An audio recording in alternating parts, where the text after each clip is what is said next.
Hello there.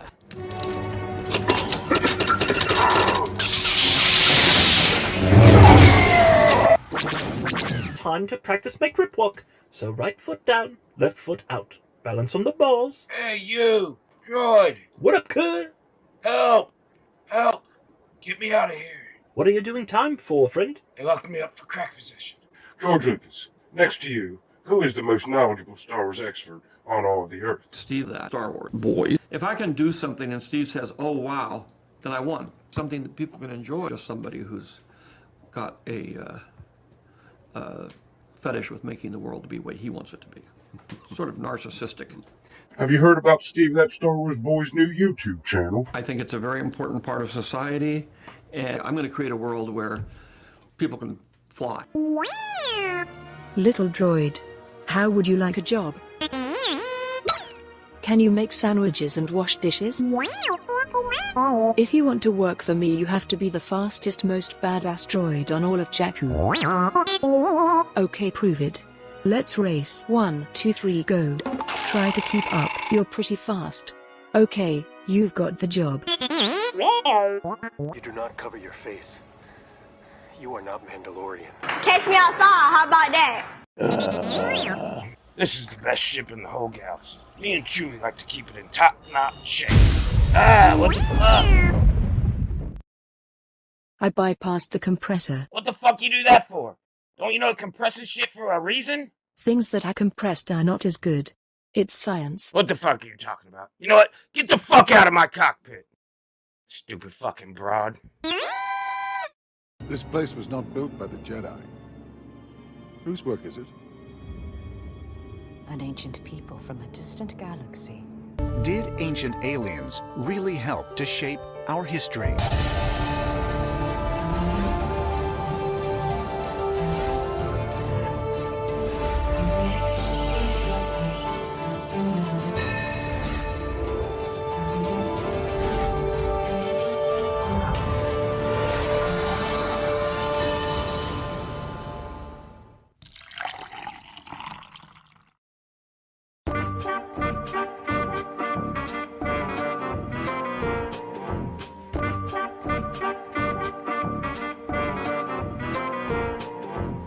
I was a terror since the public school era. Bathroom passes, cutting classes, squeezing asses. Smoking blunts was a daily routine since 13. A chubby nigga on the scene. I used to have the tray deuce and the deuce in my bubble goose. Now I got the Mac in my knapsack, lounging black, smoking sacks up in accent sidekicks with my sidekicks, rocking fly kicks. Honeys wanna chat, but all we wanna know is where the party at. And can I bring my gat? If not, I hope I don't get shot. Better throw my vest on my chest, cause niggas is a mess. It don't take nothing but frontin' for me to start something. Bugging and bucking at niggas like I was duck hunting. Dumbing out just me and my crew, cause all we wanna do is bullshit and party and bullshit and party and bullshit and party and bullshit and party and bullshit. It's the N-O-G-O-R-I-O-U-S. You just lay down slow. It's the N-O-G-O-R-I-O-U-S. You just lay down slow. Bitches in the back looking righteous in a tight dress. I think I might just hit her with a little Biggie 101. How to tote a gun and have fun with Jamaican rum conversation. Blunts in rotation. My man Big John got the Glock in his waist and we're smoking, drinking. Got the hooker thinking. If money smell bad, then this nigga Big is stinking. Is it my charm? I got the hookers eating out my palm. She grabbed my arm and said, let's leave calm. I'm hitting skins again. Rolled up another blunt for the Heineken. Niggas start to lope out, a kid got choked out, clothes were stoned, and a fucking fight broke out.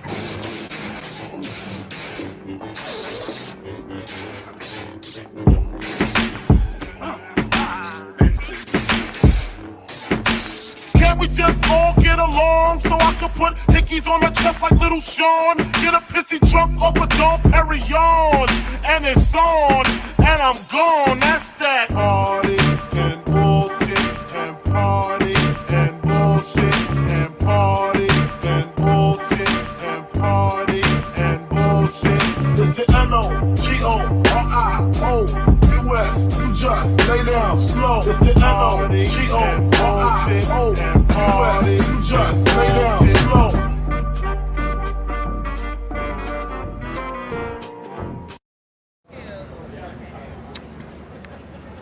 That's much better than the one I had in the movie. Hey everybody, what's up? I didn't screw that up this time, did I? I came in not muted. Yes, I'm very proud of you, Steve. Wow, First I time can hear ever. Steve. Also, it's amazing. Also, look, I learned how to use my ticker. So we're moving up. Wow. Okay. Steve is awesome. Facts. So, welcome back, everybody. Tonight we're talking about episode 6 of Ahsoka, was it? Yes. Yes. Far, far away. Far, far away. First, let's go introduce. I'm Steve, and with me I have Arrogant Ape and Crazy Mad. Let's hear what they have going on this week. Ape? What's going on, guys? It's me, Double A, and I'd just like to say Leia could have saved us a lot of time emailing those Death Star plans if only Obi-Wan didn't forbid attachments. Ooh. Hi, I'm Crazy Matt. And fear leads to anger, anger leads to hate, hate leads to suffering, and suffering leads to the Blue Milk Social. Yeah. Apt, indeed. Yeah, man. So far, far away. Well, let's who we got with us tonight? We got Mo Biggs for sure. up in the chat, like always. Hail Mo. Thanks for showing Hail up. Mo Biggs. Felix the Link Master dropping all the links for everybody. Hail Felix Haas. Yeah. Lorenzo Sleestack. Lorenzo's got his own little channel going too. Oh yeah? Yeah. You could subscribe to Lorenzo Sleestack over on his channel. Maybe Felix will drop the link there for us. Betrayed King is back. Good to see you. Hey, BK. Welcome, BK. Thank you for coming in, man. BK, for those who don't know, he helped us put together that Discord we got. Oh yeah, we have a Discord. We sure do, dude. And it's so exclusive that you couldn't even get in for a few weeks. took me a couple of days to figure it out. Hopefully Felix can drop that Discord link too, because he's in there as well. Ooh. Who else do I see here? We got Michael T dropping in. Is Michael T back? That's good. He can help us out with our... Call us on our bullshit and party. There he is. Michael T is high T because he's a big believer in the EU, and we respect that, Michael T. Thank you. I saw one in here. Hey, Betrayed King. This is a good chance for me to promote our friend Matthew Fowler has a comic that he made called Tiger Blue.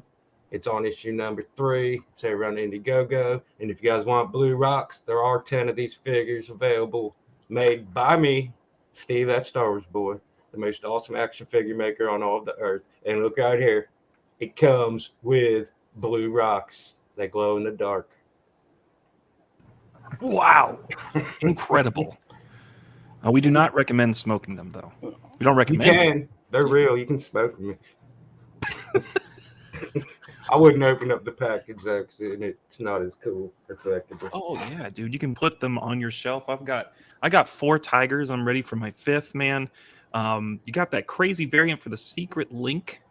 That looks really cool. What was the idea behind that one? He's based it on, I don't even have a freaking picture of it here ready. He based it on some kind of Sega Red, where all the packages were red. So the new one is red and black, like the Sega, and then it's coming. The card's going to be completely red with black logo. We made the logo up here black, and then it comes like one of these Sega covers similar to this, only it's like the red, all red version and stuff. Sega, it's not Sega. What? Sony. See, Mo Biggs knows more about it than I do. Goddammit. Speaking of which, Matty just thank you, Mo. Matty just dropped in. Oh, here he is, Matthew Fowler, our good friend. Welcome. We're all big fans of Tiger Blue here. I love all the extra stuff. I've got the Game Boy, the Sega Genesis, the Super Nintendo. I'm looking forward to that PlayStation one too. I got the secret link, and the secret link is out there if you ask the right people. That's all I'm gonna say, in case you didn't sign up. So, And I got the big ass statue, which I'm really looking forward to. hell yeah, That excellent. thing's freaking cool. And I don't know if we got Aldous, but Aldous dropped in. Oh yeah, Aldous helped us out a little bit with a bit later on in the show. And you can catch him every Friday night on the Gutter, and also on Jeremy and Ice and Fire's channel 2 to 3 times a week. Excellent. Yes, he's got a great show on the Gutter. You are not ready. That is right. We've also got Ice Queen in here. Thank you for coming in, Ice Queen. I'm sorry, Ice Queen. I missed you. I saw you in here.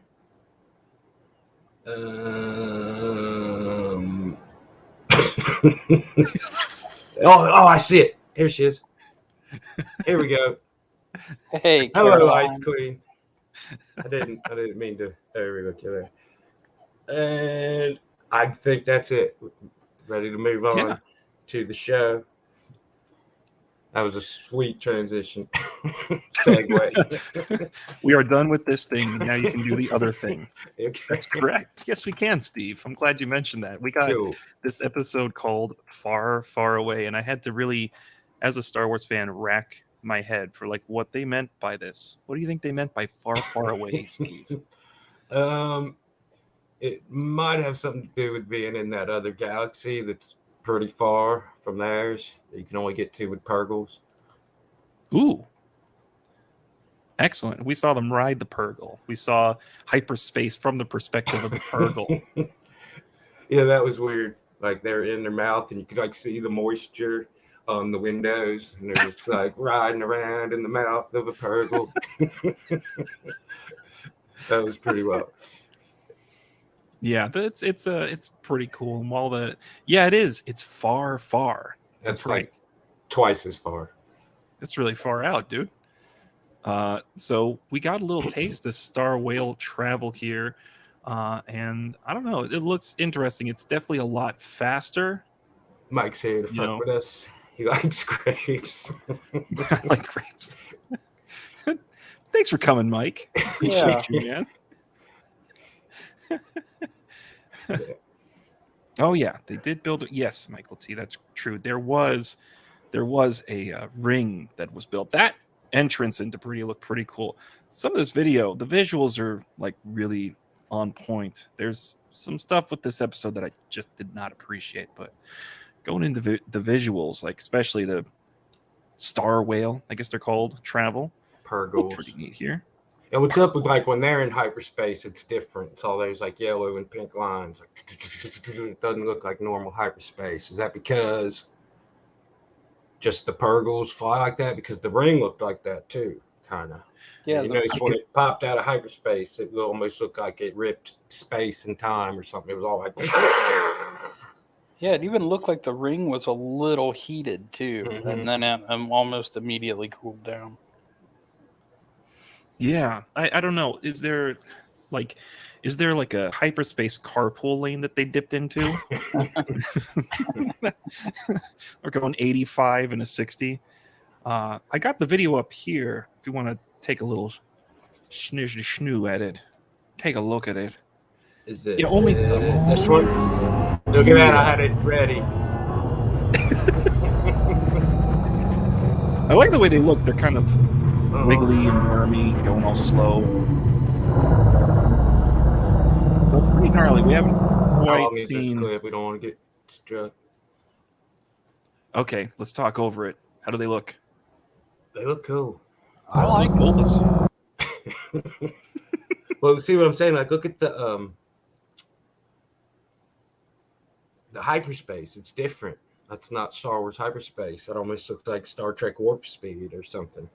Well, it is galaxy jumping, so there's like maybe some extra power there. Who knows? A little bit. I don't know. Then you got perspective from like inside the whale's mouth. Did it just stop there? I don't know. There it goes. There you go. Intergalactic travel within a star whale. Now I really have done it all. Yeah, so that's what it looks like from the outside.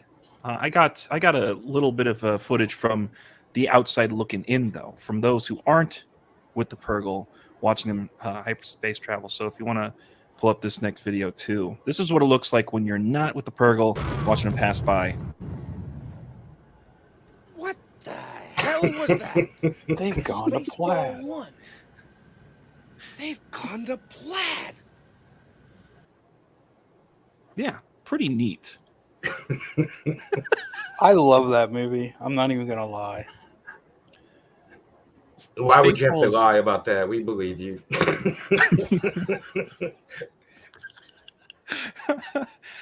Oh, they got Trek in my wars. Yeah, they do a little bit. Kind of like with that trilogy we won't mention, where there's that slow space chase. Like whales, neat. man, indeed. That was pretty neat. It was pretty neat, yeah. I don't know why the whale's mouth is open for that cut. I know it's a they real just- mouth breather. Yeah, he's.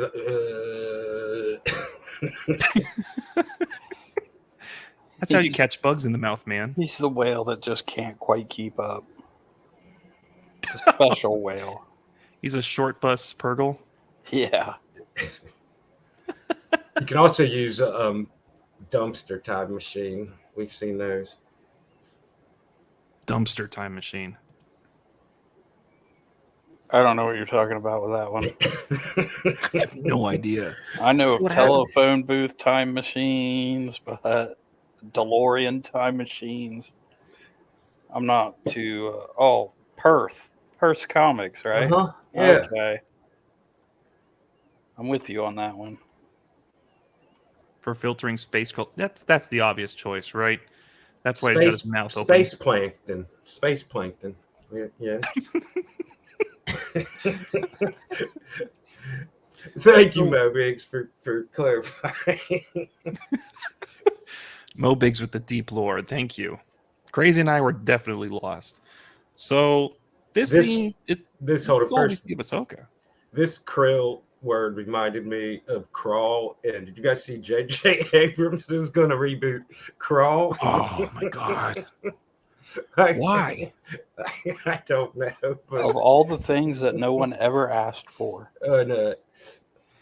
It's a weird trend of like picking the really bad, the films that are so bad that they're good. Well, it's gone like, okay, we tried to reboot franchises that were good and they turned out bad because everyone liked the original. So let's do the opposite and we'll find stuff that sucks, and then people can like the worst criticism we'll get is like, it was better than the original. Yeah, exactly. They're gonna do their own production of Troll 2. They're not even gonna do Troll 1. They're gonna go straight to Troll 2. But anyway, we'll get off track here with Crawl. But let's get back to Star Wars for a minute. What have we talked about? Star Trek. We've talked about Doctor Who and Kroll. Let's talk about everything except Ahsoka tonight. Like super nerds. Here's the place. We covered it all.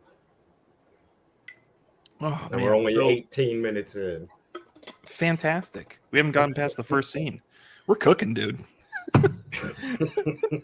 So this is it's not a great scene. It's the only scene we get with Ahsoka. And I mean, we just kind of get inklings of what we already know, right? She's kind of beefed with Sabine. She doesn't quite know what she's going to do in the future, and I don't know. Hu Yang makes a mention of like different stories here. From the stories you would tell us when we were younglings back at the It'd temple. have been cool if they'd have told us yeah. the story. History of the Galaxy Parts 1, 2, and 3. 1 being the best, of course. Sometimes you mad episode 1's the best. That's what she said. It's true, Crazy. Crazy left us just at the thought of the prequels coming up. Goodness.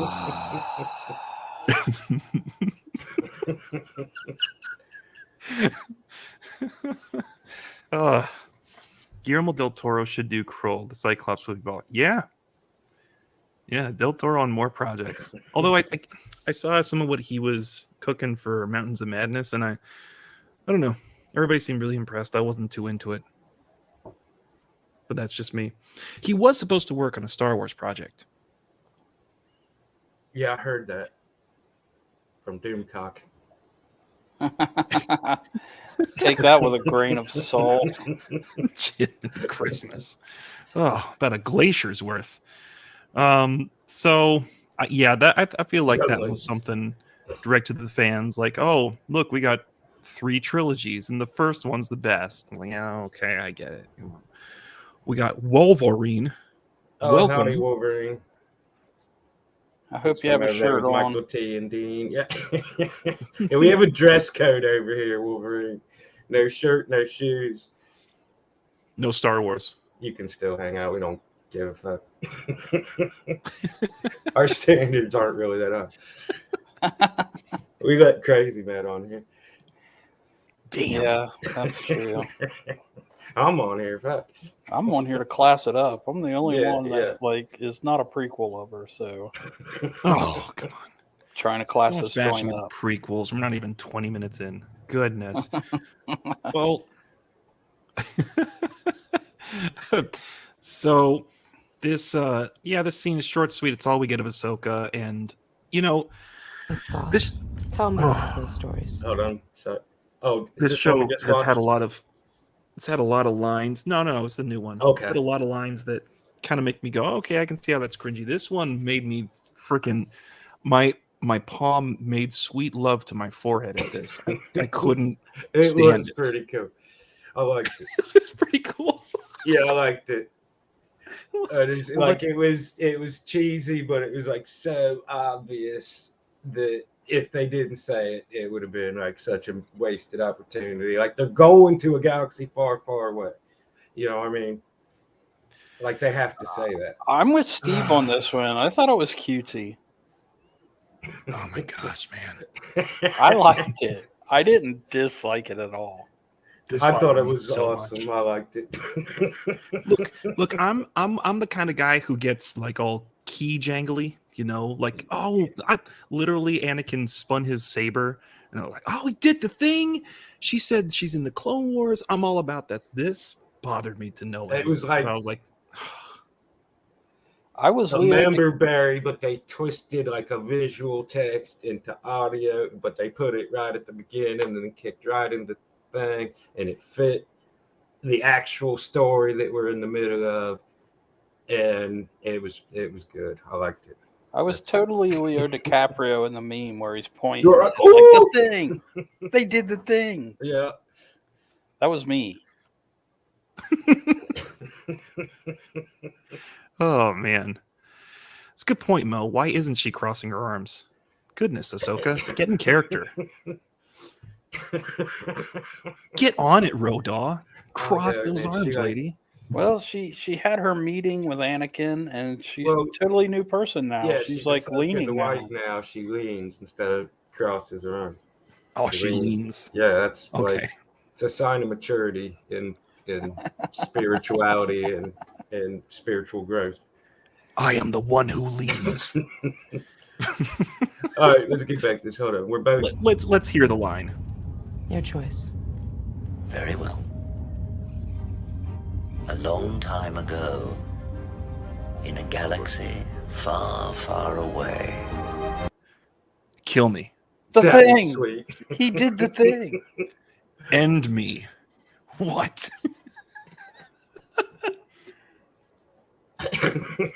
Oh, we're so close to that, Michael T. You have no idea.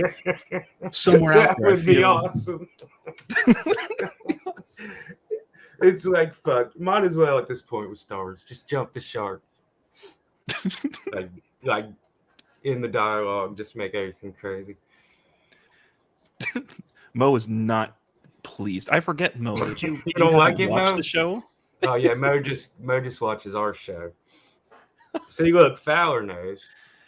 I'm glad you guys got something out of it. Me and Fowler were talking because we were putting together Tiger Blue 3, but we were talking the day after that came out, and we both like that. We agreed. So it does make sense in the story because Peridia is a children's tale. you know. So what would spacefaring peoples talk about? They wouldn't talk about a mystical land like under the water like Atlantis. It'd be a whole other galaxy. Once upon a time, but it's, you know, a long time ago, you know. Moby says Fowler like the Obi-Wan. Like, okay, Fowler, like, Fowler, you might have to defend yourself that. on that I one. can't defend that for you, man. So. Like, you know, okay, it makes sense if you're thinking of like the original intention of the Journal of the Wills, right? This was written from their perspective. Maybe whoever's recording all of these events in the films, they started with a long time ago, blah, blah, blah, blah. I'll get over it because the rest of this episode was perfectly fine by me until we get to like a few little points in here. Purgleville. It's like Pleasantville, only with whales. I like Pleasantville. All Star Wars except Last Jedi. You like that part with Lizzo? Like, yeah, that Lizzo episode is some of the worst Star Wars I've ever seen ever. I've actually started to like Rise of Skywalker. Like, I'm making these shorts and comedy stuff, so I have to like watch through bad Star Wars so I can make jokes out of it. And like Rise of Skywalker is so utterly stupid and bad that it's like it's worse than the Star Wars Holiday Special. Like it's a complete joke to watch it, and it's almost like comically bad. I mean, if you can get over the fact that they ruined our beloved franchise of 40 years and just like walk into that thing and watch it, it's like it's completely comical. Like, how did anyone watch this and say we're going to release this to the public? You know, it's like that thing is the biggest piece of shit movie ever made. Like, how do you get like that part with the knife? It's like they're like, let's just steal a scene out of Goonies. And it's like, how would that even work if you get a 1,000-year-old knife? It knows where a Death Star crashed 20 years ago. And the Death Star's not even Endor or even in the same star system. Like how did that happen? And let's consider that it's half submerged. It's never going to move at all, right? You've got, for whatever reason, you meticulously carve the knife to match it when you hold it up in the light and such, but you don't take into account erosion. I don't know. I know it's just a film. You know what really, man, made me laugh about that movie was they had gosh, what's her name? From she was from episode 8. Shoot. Well, never mind. Rose Tico. There you go. Man, she's crazy. a memorable character. You saved me there, but yeah, I know. So memorable. Well, there's only like 2 females worth remembering in the sequel trilogy. That's the truth. Rose Tico, all credit to the actress. She's fine, whatever, but the character is ridiculous. Like Abrams was so sick of her. Abrams was so sick of her that she's like, hey, I'm going to go to my room and study the rest of this film. Like, what? You took the one Asian character and you're like, I'm going to get into the books right now. I can't go on this adventure with you. She's Asian. They made her big heroic moment was wrecking her car. Like, oh my god, like what the hell? Hey, Rose Tico is my favorite character in all of Star Wars that wears a potato sack. Yeah, there you go. Kelly Marie Tran. Thank you, Michael T. Yeah. Better. Yeah. What show were we talking about again? I forget. Oh yeah, Ahsoka. Ahsoka. We're on that part right after the credits. Yeah. So there's a little like back and forth between Sabine and Balin.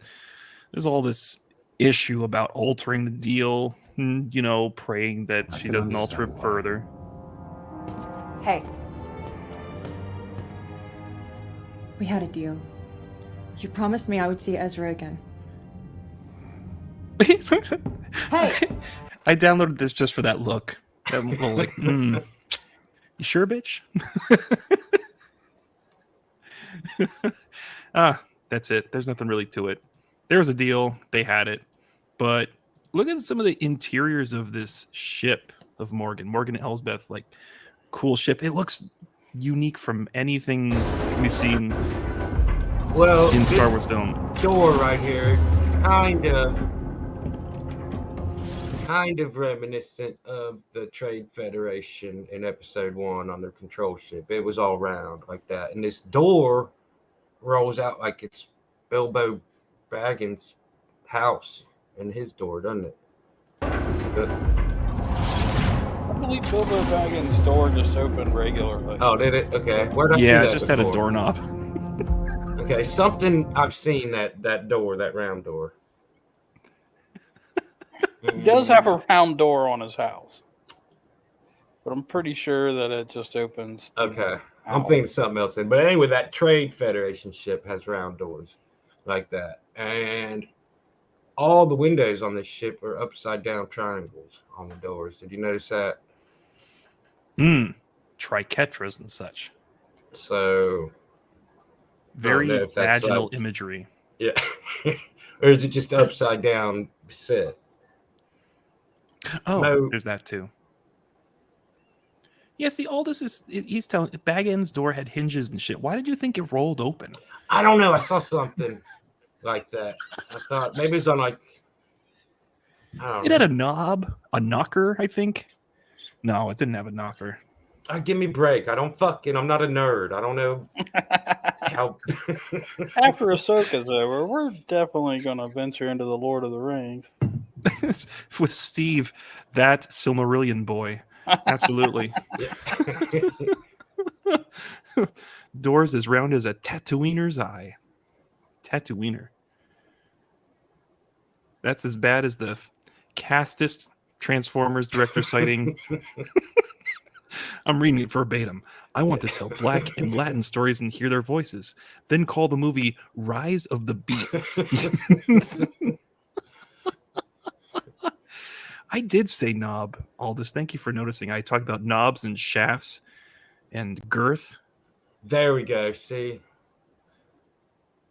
Thank you, yeah, that's Betrayed right. King. Yeah, it was exactly like an aperture, which is probably like Filoni going like, look, a camera. Oh no, it wasn't Filoni. What's his name? That other guy. I'm bad with names tonight, man. Yeah. Favreau? Favreau, yeah. Where the hell is he? Where's Favreau in all this? I think he's mad and he quit or something. Mike no, Zero he's, told me. Mike He's Zero been told on you? the executive producer list for these shows. Got it. Okay. Mike Zero wouldn't lie to me, crazy man. Take it with a grain of salt, Steve. So we're not talking about the plot a lot just because there's not a lot of plot to happen. There right? wasn't a whole lot of plot. They just kind of like did a couple things and suggested a lot of things to speculate about. No bigs. Abe has a knob on the brain. He's dreaming of getting pounded like a force drum. That's right. Those goddamn force drums. those iconic force drums. Well, we do get a first look at Peridia as they like come right in. Again, the visuals are like pretty solid. Said I mean, how it's all crackling and everything. You know what it kind of reminds me of? A bubble wand. Yeah, like a big bubble. Yeah. You know, like comes through and it's got like trailing bubble on it. Yeah, look at it. Space bubble. Space bubbles. Mo and Michael, you guys got to go easy on Abe, who brings this show balance by throwing old people down reactors. Shut down. So that ring right there around the planet, we learn about that ring.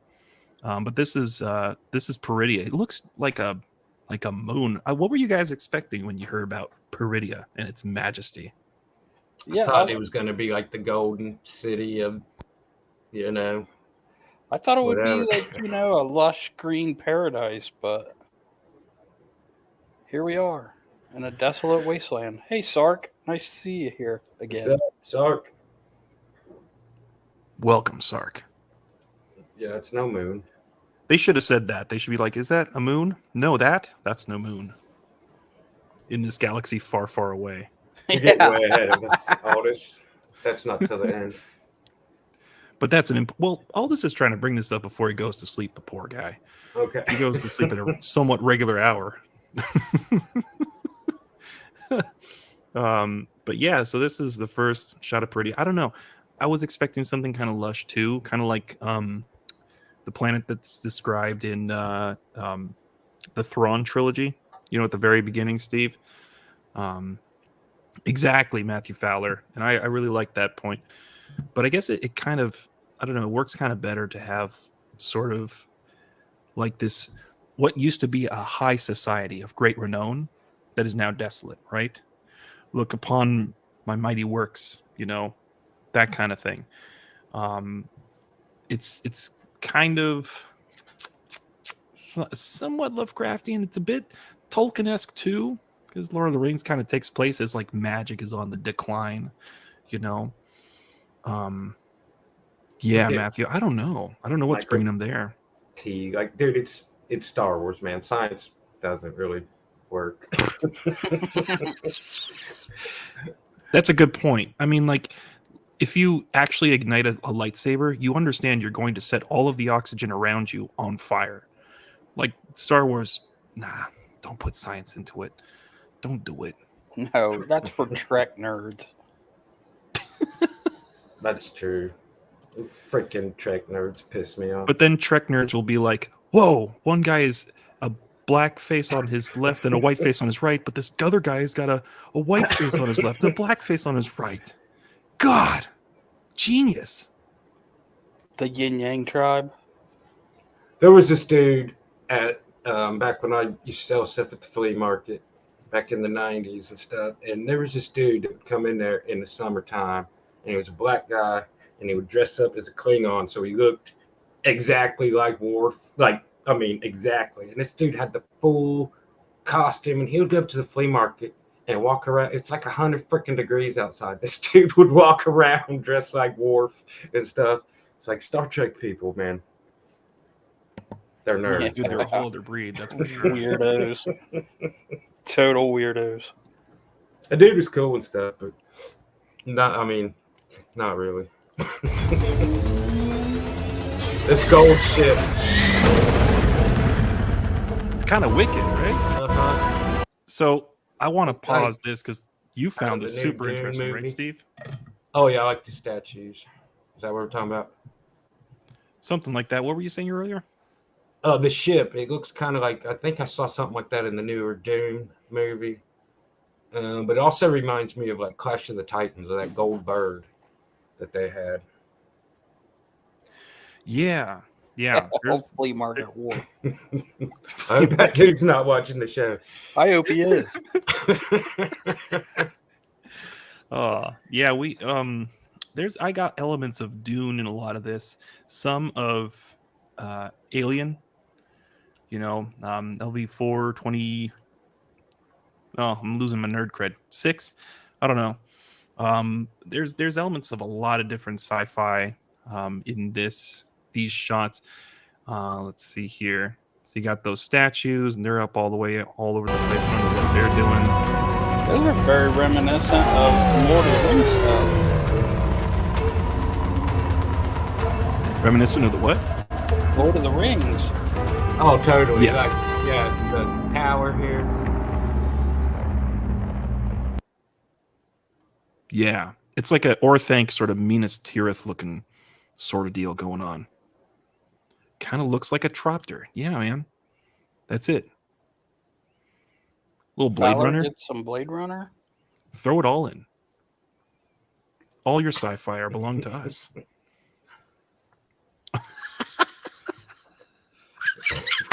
I don't even know if I can read that. The season is going to end with Ahsoka saying, "I am a Jedi, like my father before me." Then some male Force ghost version of her appears over her shoulders with his arms crossed. I hope so. Oh, That sounds epic. I hope so. Would that make you watch this show, Mo? There you go. LV426 for the win. Yeah, we didn't really talk about the ring around Peridia too much, but basically what Balin goes into detail about this place is that it's essentially a graveyard for the Purgle, right? So they hyperspace travel over there, and either it's like salmon swimming upstream where it's just so tiring and they spawn, right? They just right onto a clutch of eggs and then die. Or it's something like you said, Steve, you mentioned they were like monarch butterflies, right? There's a point where they get to a place that's just so inhospitable that they all kind of die there. Well, And then the thing with them is like they have an origin somewhere. I forget where. There's like this one tree that's somewhere down in Central or South America, and they show it on the show I was watching. It's just like covered in monarch butterflies, and they say that's the birthplace of all monarchs. But then they fly, through this route, but it takes 3 life cycles. So they fly up here and die and spawn or whatever, and then to here up in Canada, and then all the way back or something. Like I might, have it a little bit wrong, but it's not just one. It's not one lap per life. Like it takes several.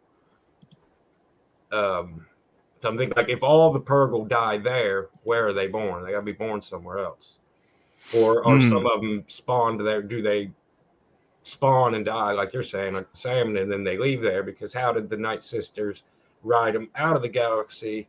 Because I've heard a lot of people saying, even at the map in the credits, it looks like it's a one-way trip, and they're saying, there's no way, we're stuck here forever once we're here, and there's no way back. Well, how did the Night Sisters get out of there to begin with when they say they were the first to ride, the whales? Well, even in this pod of Purgle that we see flying there with Ahsoka, there's some old ones, but there's also some young ones. Mm-hmm. Yeah, they're not all the same age. They don't all go there to die. Right. They couldn't, because they're, like you said, a lot of youngins. Like, there's really only that really big one that Ahsoka's riding inside of. Otherwise, they're all pretty young. So, yeah. What's up, 80s? Hell, 80s. Oh! He was over there watching Killer Clowns from Outer Space on his channel tonight. If you don't... Classic. If you're not subscribed to 80s Made Consumer, go over there and subscribe to him. Every Monday night he watches a different movie. Yeah, dude's awesome. Friend of the channel. Welcome in the chat. Thank you so much for coming. 80s Made. Killer Clowns is a classic, man. I love that like shadow scene where the guy is like, he's got this, what is it, like boxing him out? No, it's not boxing. He does boxing at some point. I gotta watch the movie again. Cooler than Spaceballs, that's possible. Yeah, we're having the same conversation over here. Like, where do they come? They can't all die there at the same place. I know, Mo. Nah. So I think what Fowler touched on, like Elephant Graveyard, is probably more apt. Where these guys, they travel over there. This is like the big destination, right? This is the real stretch. This is where all the old guys die, just because it's such a long stretch. And then they continue on to find whatever they're looking for, right? So this represents the end of their journey according to the maps that we have. But even those maps might be without some information, right? Yeah, they're not complete. Well, it shows, like, in certain places it shows the path split, and it just follows one of them, and then you'll see it hit and go 3 ways, and you just stay with one of them. And then when you get to the end, coming in Peridia, you see there's like 6 other ones, and there's 7 of them that all come to the point of Peridia. So there's not just the one path, and there's not just the one migration path. There's several different ones. Hell, the space whales are still a pretty mysterious species. I think they're cool. Majestic space whales. We need David Attenborough to do a fake Star Wars nature documentary.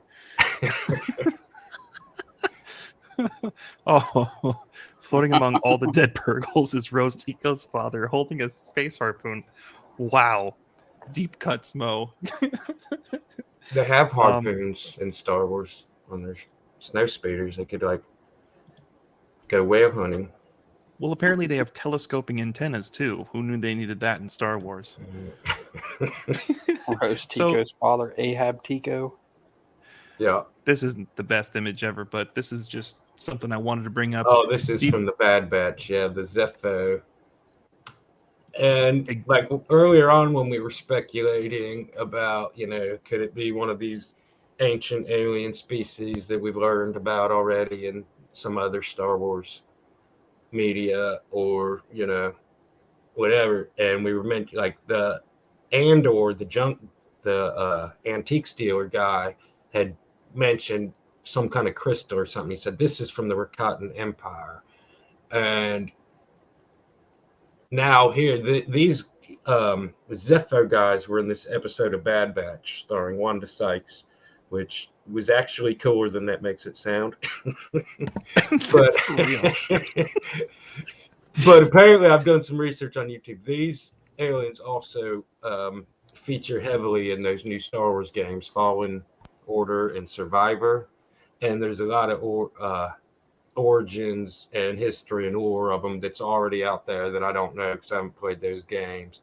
But the fact that they probably would, if there's something this major going on and they've got this many shows and they're trying to kind of like cross promote and tease certain things. And I was saying, well, they've mentioned the Ricotta in Andor and they've mentioned the Zepho here in Bad Batch. Well, Bad Batch is Dave Filoni's thing, so they're probably even more on the mind. So all these people who are doing these fan theories and saying I think it is. I think they're right. I think Filoni's heavily into those games too. Mm-hmm. Yeah, you see it a lot in this episode, especially a lot of references to the Zepho, and the Zepho turned out to be pretty important to Mandalore. And it turns out that Mandalore is pretty important to Peridia. That's also Dathomir. There's a lot of Dathomir influence in this. Yes, that's right. Dathomir, you've got we'll get to some of that in a little bit, but yeah, you've got some ancient burial grounds on Dathomir. It was Dathomir, I meant. I said Mandalore. Gosh, I'm losing it tonight. I can't remember where they found the aliens, LV-426. Can't remember planet names. I suck at this. All right. It's all right. We like and subscribe for ape sucking. It's worth it. Jesus. Well, you know it was worth it. All the awkward hugs in the world were worth seeing the great mothers. These things, man, I was waiting to see these in live action. Yeah, they're cool. Yeah. They got these little balls just like those figures in Welcome, child tomb of Dathomir. in the first episode. Do our ancestors credit. They got the voice down, right? I mean, it's all pretty incredible. The look's great. These girls, I took the image down. That wasn't nice of me. Their names are Actropow, Clothow, and Laksis, right? I told you, Mo. There you saw it. They were evil, and they had red. You got it. That's right. Mo Biggs and my kid understand. I don't even red remember is bad. when or where I said that, but Mo is never going to forget. I actually have no complaints about the Night Sisters. I think they all look fantastic. Yeah, they look like, everything in this show that they pulled out of the cartoons, they've done a very good job making it look exactly how it should look. So props on that. 100%. Like I'm from the 80s where I'm used to they take something from a comic book, like the X-Men in the 90s, you know what I mean? Oh, we can't have yellow and blue spandex, so we'll make them all wear black. And it was like every single thing you ever saw that was adapted from a cartoon or a comic book was like reimagined. You know what I'm saying? It's like, this is like, they actually brought the cartoon right to life. Yeah, exactly. Now the Great Mothers, yeah. Oh, they totally are the Fates, even the threads. Like their threads are electronic, magical, but they're weaving the threads totally. Well, yeah, the name of they the even say Sisters of Fate. The Fates and the Destinies. They even say that specifically. So they're not even like trying to hide And they even mention loose threads at some point too. Well, just talking about their names. Their names are Actropau, Clotho, Laxus. The three sisters of fate were Atropos, Lachesis, and Clotho. So, like, it's close. a clear riff on that. Clothis. Clothesis. But I like their design. Up to this point, the most powerful Night Sister we've seen was Mother Talzin. But she was just called Mother. These are great mothers. And they've been hanging out here on Peridia doing who the hell knows what, but nobody else is around them, so it must have been pretty serious. And they seem to be fleeing. Yeah, they want out too. Maybe they're just bored. Like, you know what I mean? Like, there's nothing else here. This blue dude showed up. This is the most exciting thing that's happened in the millennia. Like, let's get the fuck out of here. I was talking about the red font for the. Oh yeah, okay. You have a damn good memory, Mo. Yeah, Mo will get you. He's got a great memory. Goodness. Yeah. Be warned, man. Mo never forgets. Let's take a moment. All this wants to strain a train. You can't stop a moving train, man. This ain't gonna happen. What is it, Wolverine? What? Somebody asked him to put a shirt on. Oh.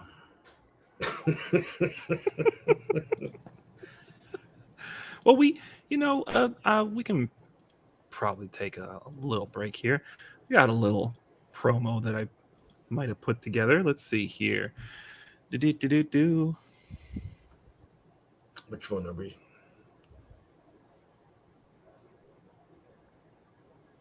Here we go. Oh, Volvo, they've been using mythicism and mystical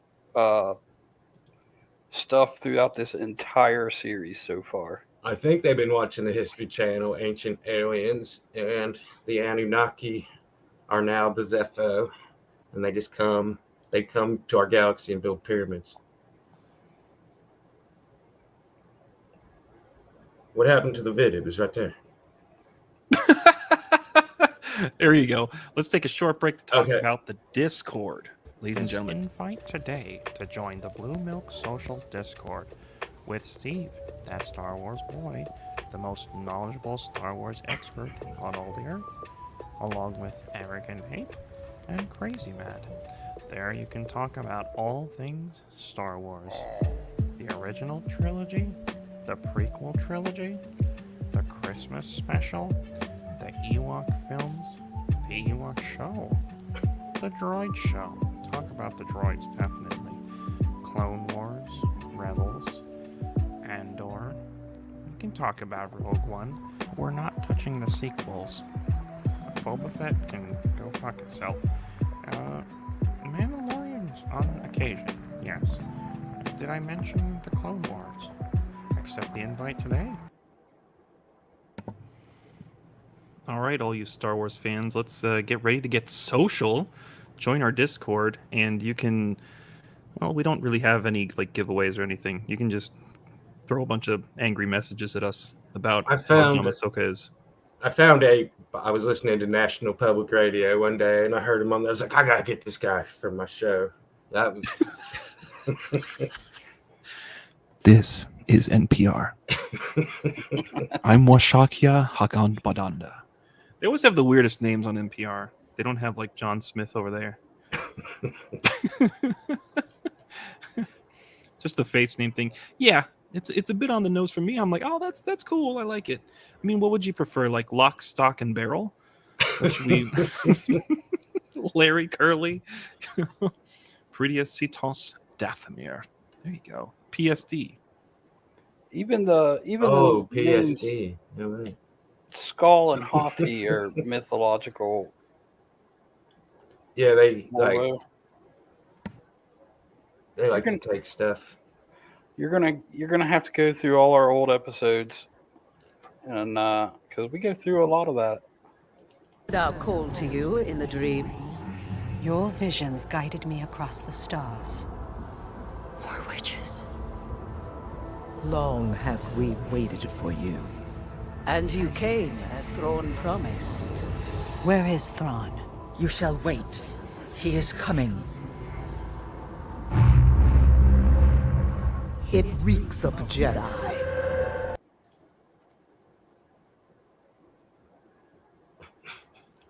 I don't know what reeks of Jedi from her though. Well, that's what I'm saying. She must have some, even though it's low, she must have some She hasn't force shown an around her. ounce of ability force-wise yet. She must have some, or Ahsoka wouldn't have made her a Padawan, though. The only thing I can think of is that she's been surrounded herself but with Ahsoka, and she's on a mission to find Ezra. Yeah, I think it's a case of mistaken identity. I think that they smelled Balin and maybe even Shin to an extent, but this look that Sabine gives, man, I don't know, like this. She's like me, a Jedi. Like, well, she's like, you got to be kidding me, right? Just because I'm in irons. That's what I'm saying. It's in there because those witches sensed it. It's in there. She just hasn't found it yet. Maddie says she's the stankest of all the Jedi. Mm-hmm. Mm-hmm. Better believe it. She reeks. That's what she said, didn't she? Said she reeks of Jedi. Well, we got some other expedition. Gee, Merry Christmas. Exposition. So like earlier in the season, Morgan was talking about Thrawn calling to her from time and space. Clearly, jeez, oh goodness. She is a wonderful, talented lady. No. Are you talking about her right here? Blondie? Yeah.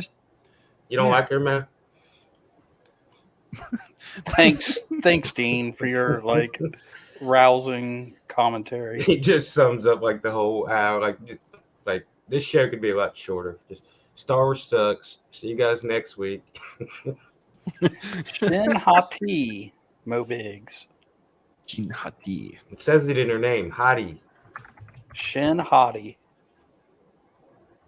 And she likes to potty. I think this show thinks it's Game of Thrones sometimes. It's like space Game of Thrones. Hey, Kiwi Skirt. Nice to see you here tonight, too. How far back am I in this damn chat? Okay. Hey, Kiwi. Thanks for showing up. Yeah, you too, Dean. Just here hanging out with my best friend, Steve. That reminds me. Here, I got something. Doesn't feel so good when someone else says they're your best friend, does it, Dean? All right, we're going to take a little intermission here. Do you know how I became the most knowledgeable Star Wars expert on all of the Earth? No. It's because I like Star Wars since I was a little kid. Did you know that me and you are the same age? They're 50 years old. Steve is a world-famous Star Wars collector and toy dealer. You may remember him from Trader's World Flea Market or seen rare items from his collection in the famous book Tom Art's Guide to Worldwide Star Wars Collectibles, second edition. Here he is, Steve, that Star Wars boy, the most knowledgeable Star Wars expert on all of the Earth. Hello. Thank you for joining me for another exciting and informative episode of Ask Steve, That Star Wars Boy, starring me, Steve, That Star Wars Boy, the most knowledgeable Star Wars expert on all of the Earth, where real Star Wars fans like you ask me, Steve, That Star Wars Boy, the most knowledgeable Star Wars expert on all of the Earth, real Star Wars questions. Now today, Perth Comics asks, Dear Steve, can lightsabers be different power levels? The type of kyber crystals and quality of construction would surely mean they are different. Eh? That is a very good question, Perth. Thanks for asking. There are many different styles of lightsabers. Differently shaped handles complement various forms of fighting styles, while others may include fancy dials and switches that can elongate, shorten, or widen the blade. Some lightsabers are more powerful than others, though, and that is because they are made by ray. There is no way. just because. Next up, Shinthati4485 asks, Dear Steve, that Star Wars boy, how can we use Star Wars to solve racism? That is a very good question, Shinthati4485, but don't worry. Star Wars has already ended racism and corrected the wrongs of 400 years past. Thank you, Star Wars. Now finally, we have a live question on our brand new Ask Steve video hotline. Is the caller there? Hey, Steve, that Star Wars boy. First time caller, long time listener. What's up with the blue fucking guy? Why is he so scary when all he's got is a busted up Star Destroyer that looks like it was salvaged from Pickup Pod LKQ and a bunch of stormtroopers who have red scarves tied to their joints? What am I missing here? Thanks, I'll take my call off the air and drink my blue milk, you know? Thank you, caller. The blue guy is the Grand Admiral Thrawn. I'm surprised you don't know that, because the Grand Admiral is an EU character that is so popular that even fake geek girls know who he is. He is super duper scary to these women because he is a patriarch. Thrawn. Grand Admiral Thrawn. I hope you have found these answers helpful in your pursuit of understanding to the fullest the immense and immersive world of Star Wars. Make sure to join us next time on Ask Steve That Star Wars Boy, starring me, Steve, that Star Wars boy, the most knowledgeable Star Wars expert on all of Earth, where real Star Wars fans like you ask me, Steve, that Star Wars boy, the most knowledgeable Star Wars expert on all of the Earth, real Star Wars questions. See you next time. Send your real Star Wars questions to me, Steve, that Star Wars boy. And if I answer your question live on the show, you will receive a free 2024 Steve That Star Wars Boy calendar PDF file. Do do do do do do do Steve. Do do do do do do do. Why don't you just go be with your best friend, Steve?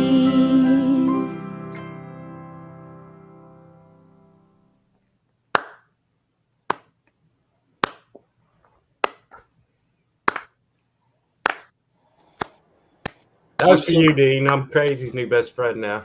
That's why I put that song on there. I'm so glad Star Wars ended racism by renaming Slave One. Did Aldous Thank you, leave? Star Wars. Yeah, I think he left long ago. That's why I think we better play this before Aldous leaves, and he wasn't even here. All right, well, he can see it later. You had a good point there about Thrawn, though. He really is like the character that everybody who wants you to know like how big a Star Wars fan they are. They're like, I know all about Thrawn. Yeah, like okay? I read the book. Yeah, I'm Dean's best friend too, Crazy. I read Ascendancy. I'm totally telling Kemosabe. Chemo's my best friend now. Yeah, Grand Admiral Thrawn is like for like if you're a fake geek girl poser, you can pretend that you're like a hardcore EU fan by pretending you know all about Grand Admiral Thrawn. Which, dude, got the same problem in Lord of the Rings. People will come up to you and be like, you know what would have made the films better? Tom Bombadil. No. Glorfindel. I tried to, like, when those movies were out, like, I was like, I'm going to read these. So I read The Hobbit, and it was, like, very fast to read. And then I started trying to read the first part of Lord of the Rings. I forget the name. But, yeah, I got to that part with fucking Goldberry and Bombadil. I was like, what the fuck is this? And I couldn't even get through that book. I was like, I'm done. Hail, Perth Comics. Perth, were you here? We answered your question. You just missed it, man. Welcome, Perth. I have to go back and rewatch if you want to know the answer to your question. Make sure to sub to Perth. He probably forgot what his question was. It was something about lightsabers or something.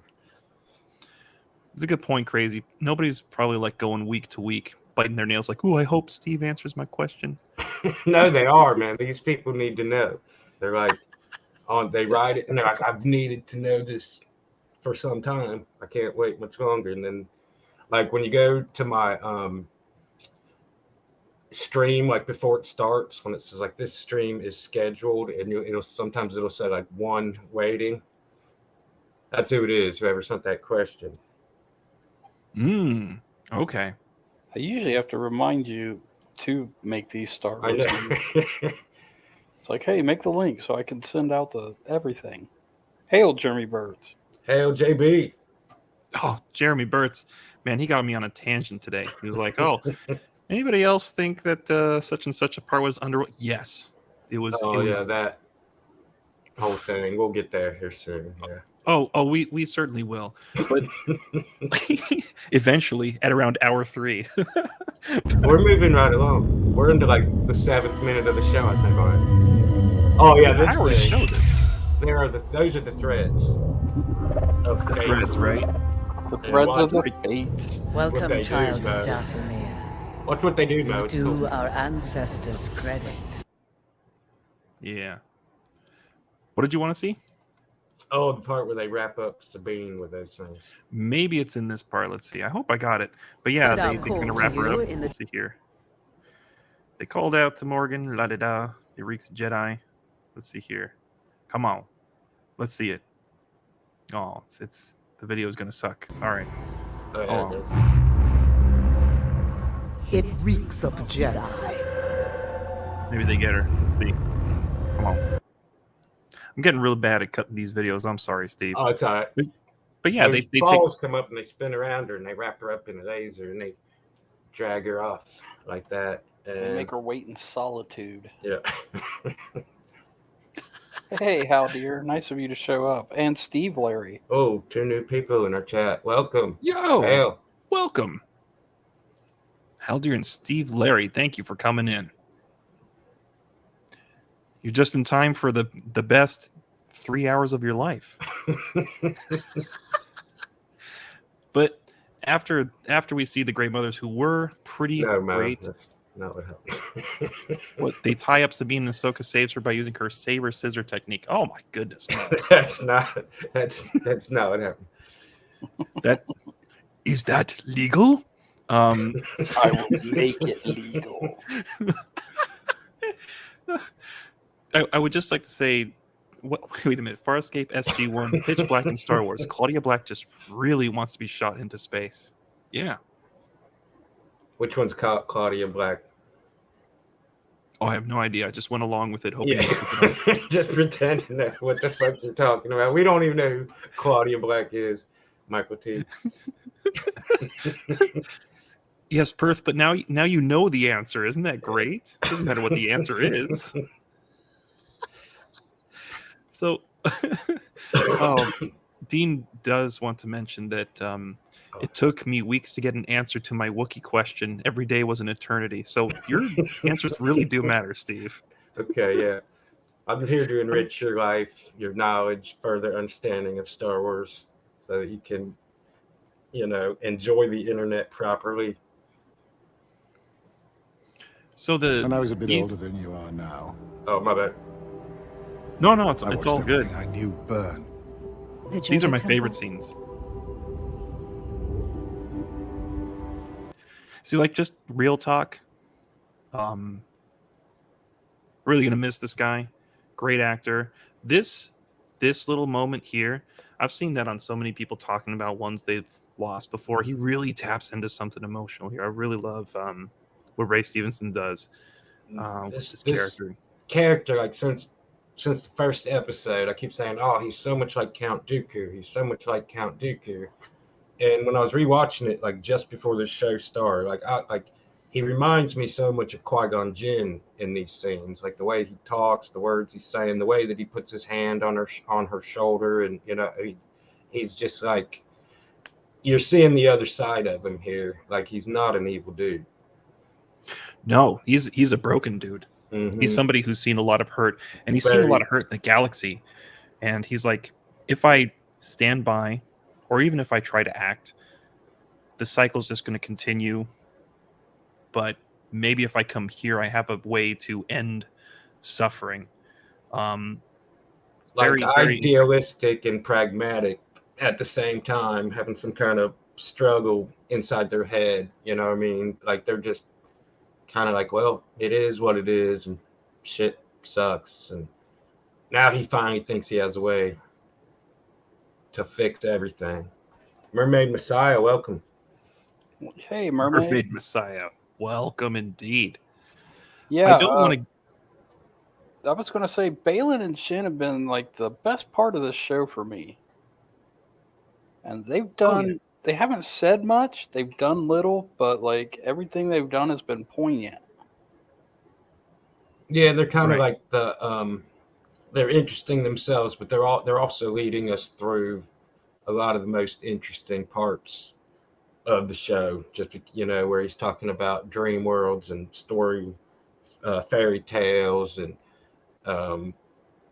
they've almost taken like the narrator character, the character that we identify with as not knowing what's going on, that like Luke was in A New Hope, where Obi-Wan tells Luke how the Force works, and then us as the audience, we get to learn. And they're playing this role kind of where they're interpreting everything we see to the audience. So it's like not only do they have the most interesting personalities and characters, but whenever we switch back to them, the story starts to progress a little bit in our understanding. And they just give us just enough to like speculate on who he is without giving us anything really. And this is another reason to join our Discord, because Betrayed King, I don't know if he's still here, but he was in our Discord. He was creating an entire timeline of who his master could possibly be, and it was very interesting stuff. Yeah, definitely. We've all got our theories. Some work better than others. Like I thought like Plo Koon would come into play some sort of way, but I mean BK was on top of it. He was just because Dave Filoni loves him. Is that why? That's the only reason anybody's in this show. Yeah. Dave Filoni made him or he likes them. Yeah. Or they're a wolf and he likes wolves. So it's like we got to put space wolves in here. Oh yeah, they're not loft wolves though. They're howlies. But he was he was going through and he's like, it's not possible to be Plo Koon. Yes, yeah, he really like nailed down, made me think like, I might have to take that back. But the other option is that like Filoni bends backwards so far that he can just ram Plo Koon in there. I don't know. Sorry guys, I can't watch the show anymore because of that spoiler. Not because it sucks. It's just boring. I wanted to read Mo's comment above that. Oh, where were these "is that legal" references when I was saying the most racist part of Rise of the Skywalkers was when it was revealed that Rose Tico's grandfather was in the Trade Federation. Okay, here we go. I was almost on it. I'm just a little bit behind. Sorry. Yeah. See, Betrayed King, he's calling me out in the chat right now. He's saying Plo Koon had Bolter Swan at the time around, the Clone Wars. She was knighted only just before it kicked off. I am defeated. Yeah. But we did have a couple of theories, like Sifo Dyas could possibly be one of his masters. Pong Krell. Pong Krell? No, I reject that outright. There's no way this gentle giant of a man was taught by Pong Krell. Get out of here with that. Well, look at this guy. Hold back tears. He he did defeat Ahsoka with a lightsaber pretty handily. So any student of Pong Krell's is going to be ready with a lightsaber. No. Sorry. Couldn't make sense.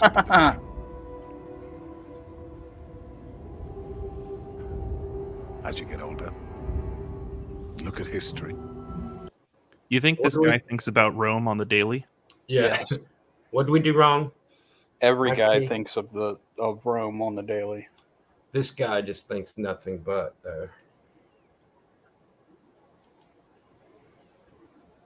Is this that Rhodian Padawan all grown up? Yeah. That like people get into some just in general. Let's talk for a minute about Star Wars fan theories. And I like to say, like, some of them are extremely stupid and need to stop. Like, being perpetuated like every day because they're just like really stupid. Some of them are fun, whatever, but my God, anybody, just because someone has a helmet on does not mean they're the fucking Star Killer. If we can't see their face, that doesn't necessarily mean that it's somebody we know with a helmet on. You know what I mean? It's just like Thank you. Goes on and on and on. Like every time something happens, like who is that guy? He must be the Star Killer or whatever. You know, it must be Revan. You know. I'm just gonna throw this out there. Balin's master was Star Killer. Fuck. Get out of here. Because he went back through time in the world between worlds. Yes, exactly. And trained Balin, and then went back and was Darth Vader's apprentice again. Yes. Dude, no. Okay, Crazy Mad, is Starkiller in the room with us right now? He might be. Jeez. I think Mo Biggs could be Starkiller. Who fucking knows, man? Oh. You realize it's all inevitable. He uses that word again, inevitable. He used that with Ahsoka. Yep. How inevitable. He's aware of the cycle of death, rebirth, rising, falling. Very sort of there are a lot of he's like a guy who just read the new issue of Spider-Man and he's just like nothing matters, man. Jedi, Rise of the Empire. It repeats again and again and again. Won't our alliance with Thrawn finally bring us into power? Yeah. Power is fleeting. What I seek is the beginning. So I may finally bring this cycle to an end. The beginning? What the heck is the beginning, man?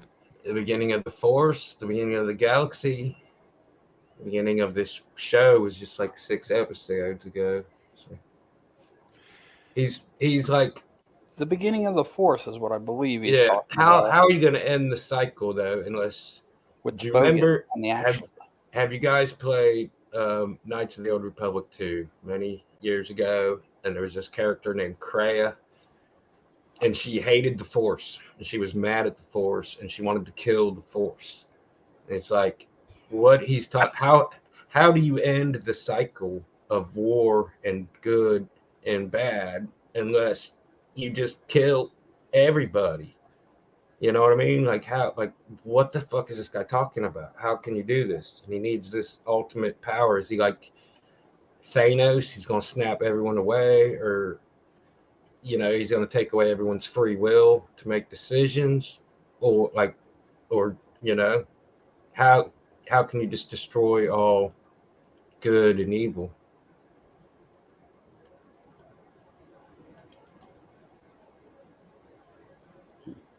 You could change that. I have to every time I go to a stream.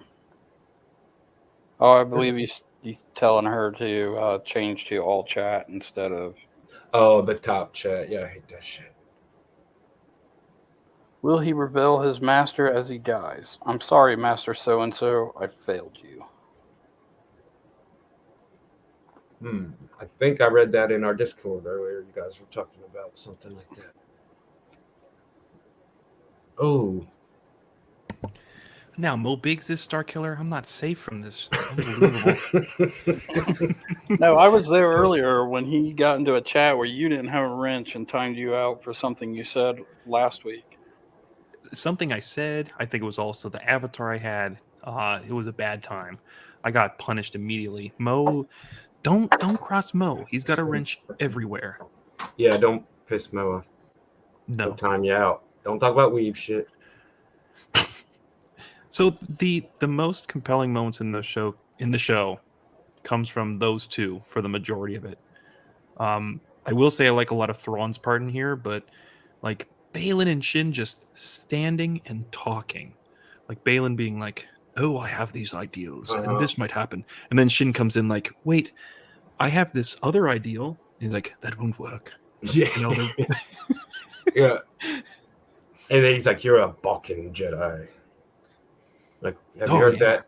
Like, all around. I saw this one guy made a video, and he said something like Balkan Jedi. He goes, "Oh, what is this Balkan Jedi?" He goes, "It's probably just something so that people on the internet can make lists." And as soon as I got done watching it, I went and opened up a new tab, and it said, "Oh, the Balkan Jedi," and it was a fucking list. Steve Larry down here says witchcraft, then it's neutral or some bullshit. It's just a different way to call upon the Force. It's something that Palpatine himself feared, and Palpatine embraced a lot of the dark side. So I guess you could almost look at it as neutral. It's used for a lot of nefarious gains, but it's something that Palpatine didn't necessarily want to dabble in. He kind of wanted to eliminate them quickly, quietly, efficiently, erase them from recent memory. It didn't work. He walks down the street with a gold-plated crescent wrench in real life, just in case he needs to time out some uppity fast food cashier. A lot of what's implied, though, in this series here between the witches and the Sith is through the runes and hieroglyphics, and seems as they have some kind of common ancestry origin. One might have come from the other, or they both learned from the same source, or they fought each other in wars or allied. Like there's definitely some kind of connection through there. And when you see Palpatine, Sidious using all of the like voodoo style magic in the Clone Wars and in Rebels a little bit. Like remember the one scene he takes Count Dooku's hand, he says, "I need a drop of your blood." It drips in the cauldron and he starts seeing the future. It's like very kind of witch magic. I mean, he even had a cauldron and everything. And then in Rebels, as he's trying to get into the world between worlds, he's got this green smoke stuff going on, only it's blue. I know Maul calls upon the Force in different ways too, because he definitely uses dark side. He was trained in dark side through his whole life, but also when you get into Rebels, he starts using Dark Sister magic to try to figure out the holocrons and where Kenobi is. He uses both. And you have the Bendu, who calls on the Force a completely, totally different way. Yeah, the Bendu's weird. They still never said what the hell that thing is. He's the one in the middle. Yeah, the Bendu's weird. I don't know. There, like many things in Rebels I didn't dig. Bendu was one of them. It's like, I'm in the middle. What the hell is that mean? Why are you helping these guys then? Yeah, Michael T is right down here. There's multiple Force disciplines. Exactly. Yeah. So to say like they're neutral, no, they definitely arrive more on the dark side of things. Just a different discipline, Just that's what it is.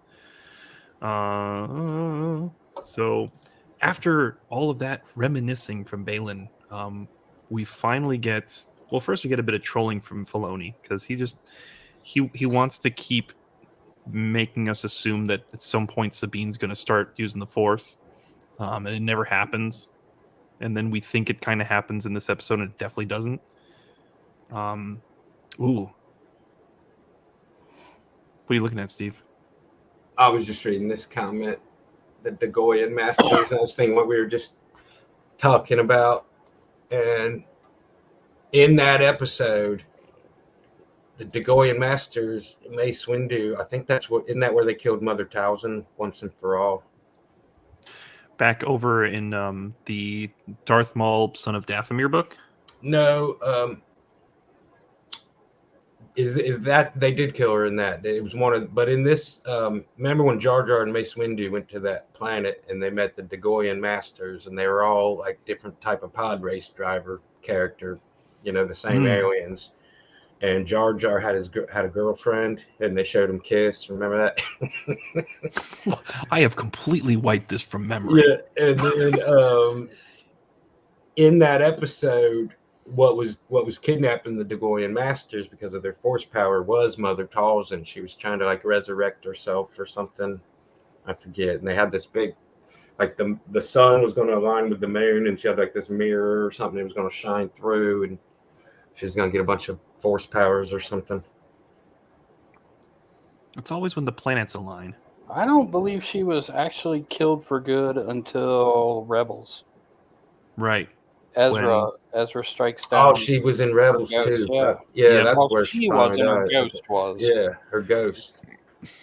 But she was always kind of like a ghost.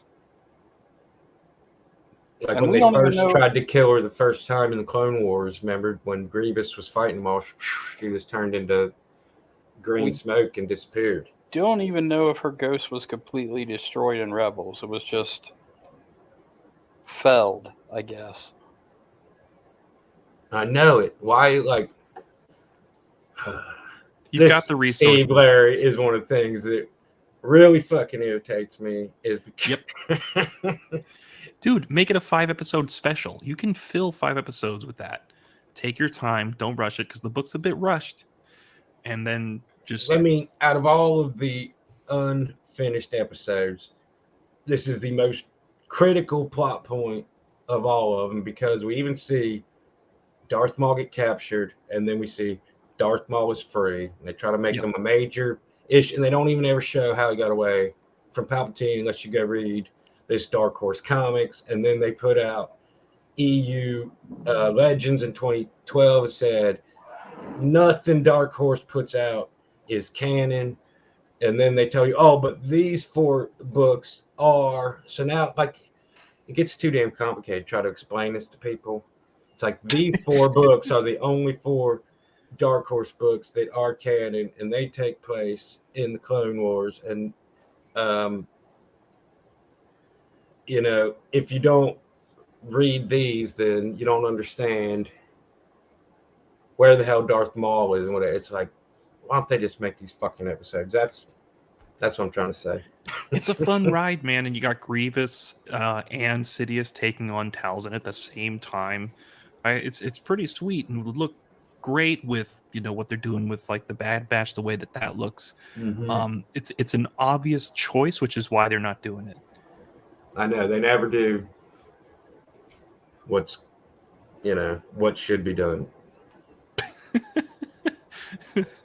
Yes, Ewok Adventure 3 Out Through the Endor is already canon. Mo's excited about it. I know Mo's super excited for the release.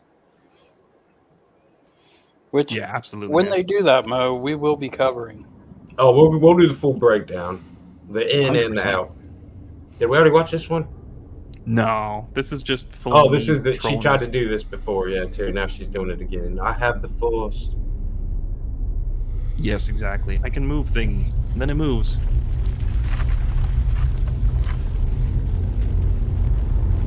She's like, that's a bit much. Fight, bitch. We don't have a Force. I'm glad they keep doing that. Like, I don't want her to be Force sensitive, and they keep showing her trying and failing, and I love it every second of it. I mean, if she has no Force power at all, okay, you're saying if she has Force powers, that's stupid. But okay, if she doesn't have Force powers, that's equally fucking stupid. Because why would Ahsoka train her as a Padawan if she has 0 Force ability? Well, Ahsoka says she doesn't need her to be a Jedi. She Well, just now, needs her to be herself. now, but not the first time around, and she actually called her Padawan. You know what I mean? It's like she could say, like, I'm a Jedi, and I have really good combat and sword fighting skills, and I'm going to teach them to you. You're not my Padawan. You don't have Force powers, but I'm going to teach you how to fight, like Kanan did in Rebels. We're going to teach you how to use this sword. Okay, why would they call her Padawan if she wasn't? And what? How do the witches censor and say she's a Jedi? Maybe it's just a decorative title, like they did for Anakin when they called him a master. You were on this council, but you were not granted the rank of master. But George thought we would love Jar Jar, like his kids love Jar Jar. And he always goes by what his kids like over what makes sense or the fans would want. That's what Dad should do. Yeah. They should be like, I don't care about this vast empire I've got. I wonder if my daughter will like this. Tradition. Okay, yeah. where are we at? Where are we at? Yeah, we're like so far off. We covered all the important parts. You get the Chimera here, and it looks pretty gnarly. So it's got all this gold plating on it, reminiscent of the ship that Morgan was flying, that little Thopter thing. Pretty much everything that she's constructed has this gold plating on it. Steve, do we have any indication what this stuff is? The gold? All right. Can you hear me? Yeah. Yeah, the gold. Is there anything in Legends or something like that it's some special metal that's used to put stuff back together? Is there? No, I have no idea. This is not a gotcha. I did not do any research. No, I think it's just gold. Like the Anunnaki want gold, so I think Dave Filoni watched Ancient Aliens. The Anunnaki came to Earth to get gold to protect their atmosphere, and they wanted to mine gold. And apparently, here on Peridia, there must be a lot of gold, and I don't know if that's connected in any way or whatever, or they just thought it looked cool. But coming up when the ship lands, we're about to meet the gold-faced Enoch, who's got like several different religious, mythological implications, origins, and I don't know about this gold. I think it's just gold. I don't think it's space gold. Space gold. There is Wolverine.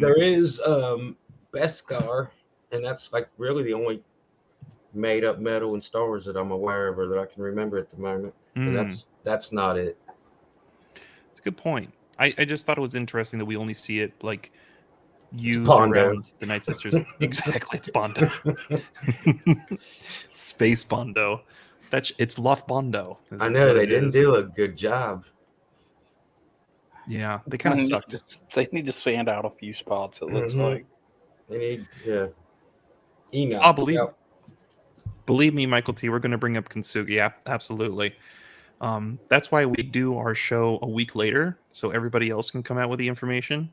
And then we present it. Yeah. We just watch other people's YouTube videos, and then we know what to say on our show.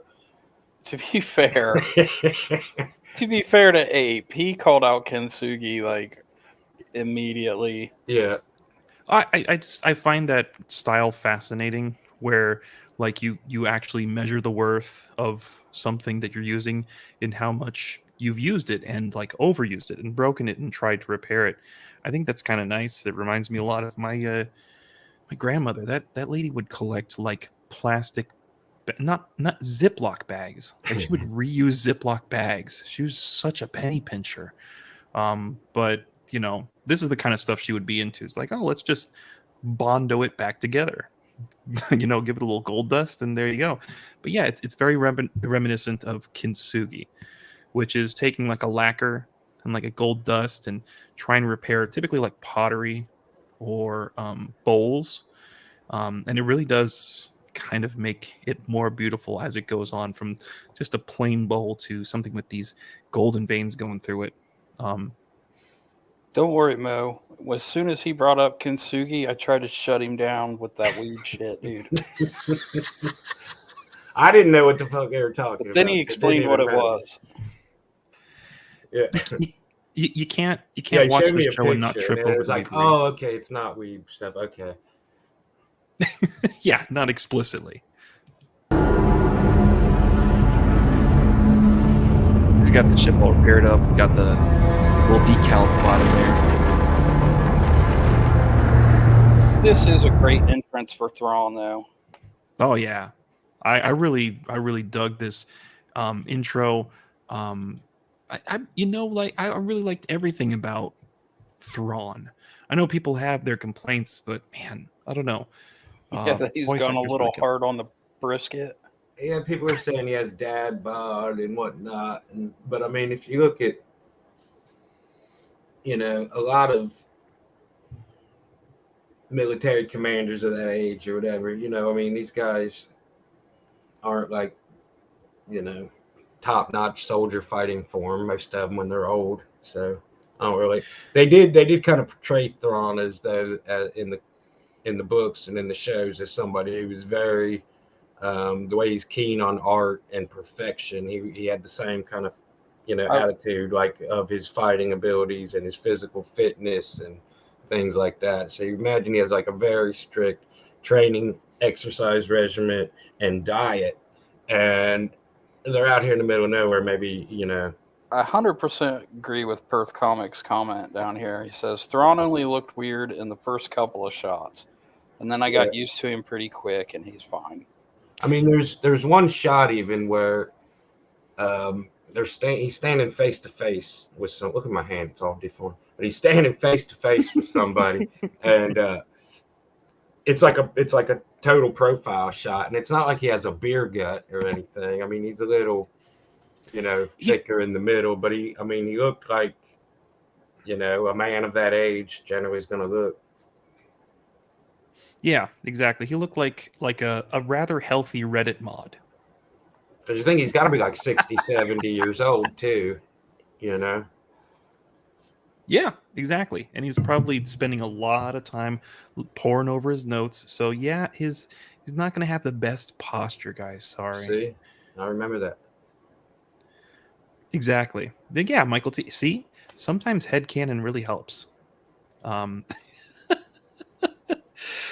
I was initially bothered though because in the EU, like the Chiss are described as being like a race that is entirely without obesity. Like none of them ever get any sort of fat on them. But there's a lot about the Chiss that has been changed in these shows too. It's not your dad's EU anymore. Yeah, this ain't your dad's EU. Exactly. Yeah, pupils. The Chiss didn't have pupils. Yeah, he's had red. But how do you communicate like some of the looks that Thrawn gives to people without pupils? That's the thing. Like we use those as much for emotion as anything else, So it doesn't make sense in TV. It's like what I was saying a little while ago about how everything always gets adapted and changed, and this show has brought the cartoon straight to life, But if you go in that cartoon, his eyes were like that on that cartoon too.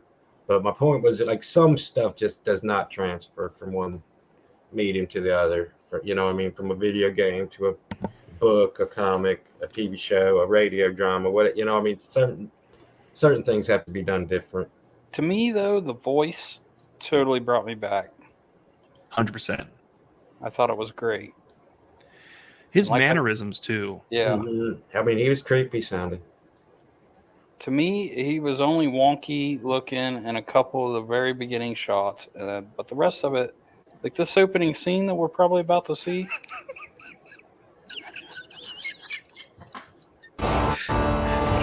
Generally great. No.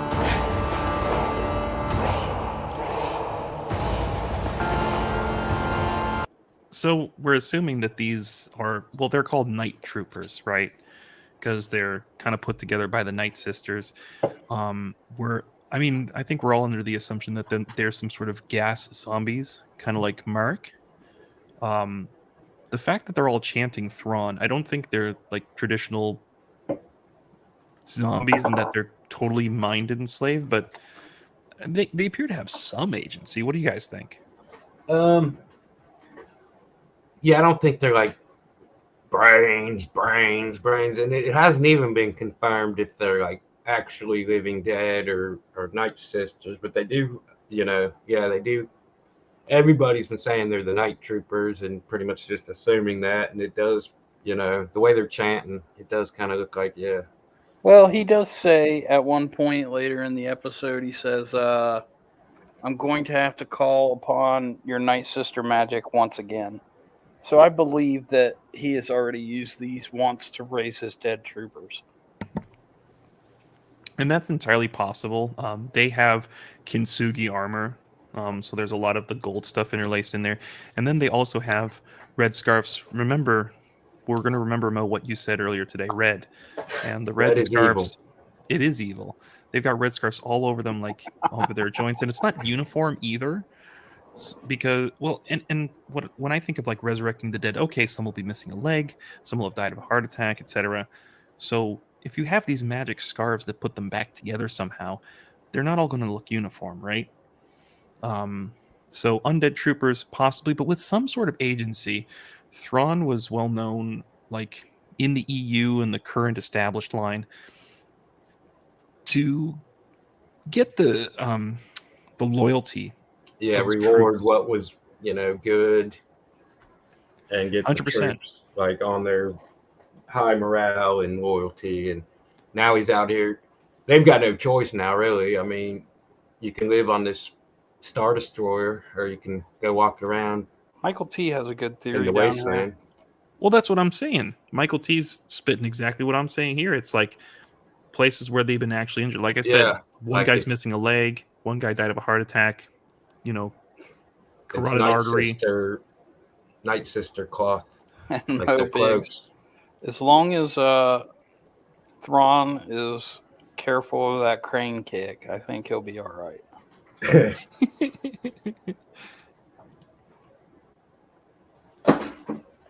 So here we get our first shot of Enoch. Let's see here. Space Destro. Space Destro. The Warhammer fans were not happy about this. They saw that and they were like, "You sons of bitches." I don't even know what that even means. I don't either. Me neither. I don't know. But Enoch, tell us a bit about like what this name means, Steve, and what this could mean for the character. Because this guy's named Enoch, right? Enoch from the Bible is the son of Cain, and I believe he's like the great grandfather of Moses. Noah. And Noah, my bad. Yeah, Noah. And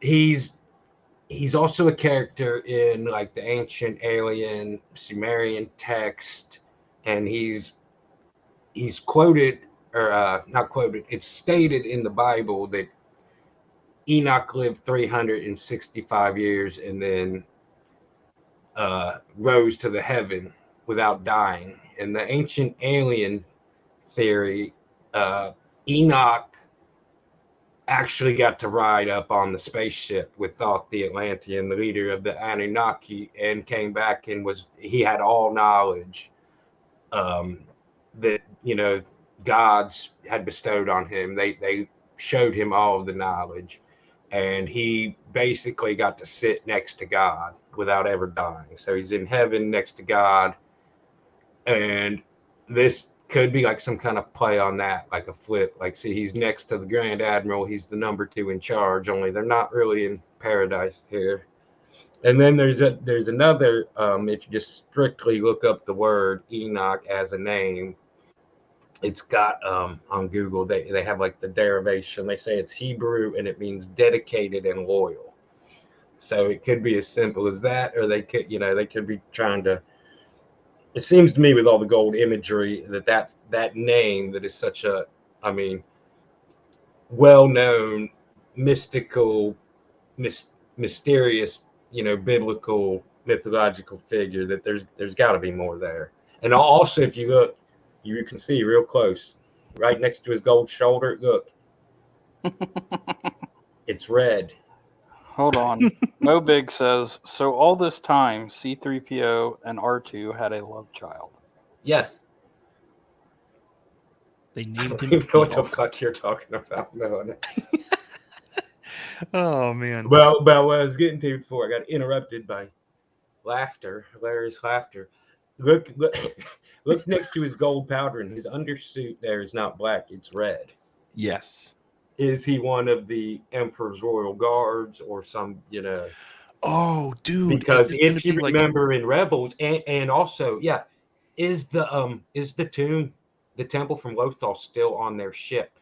Remember, they were packing it up to take back to the Emperor, and the Emperor had sent 3 of his royal guards to help him, and then they got sent out into the by the Purgle or whatever.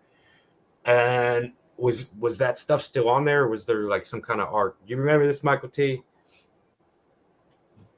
Like, I haven't watched all those sequentially. Lead speak deep cut.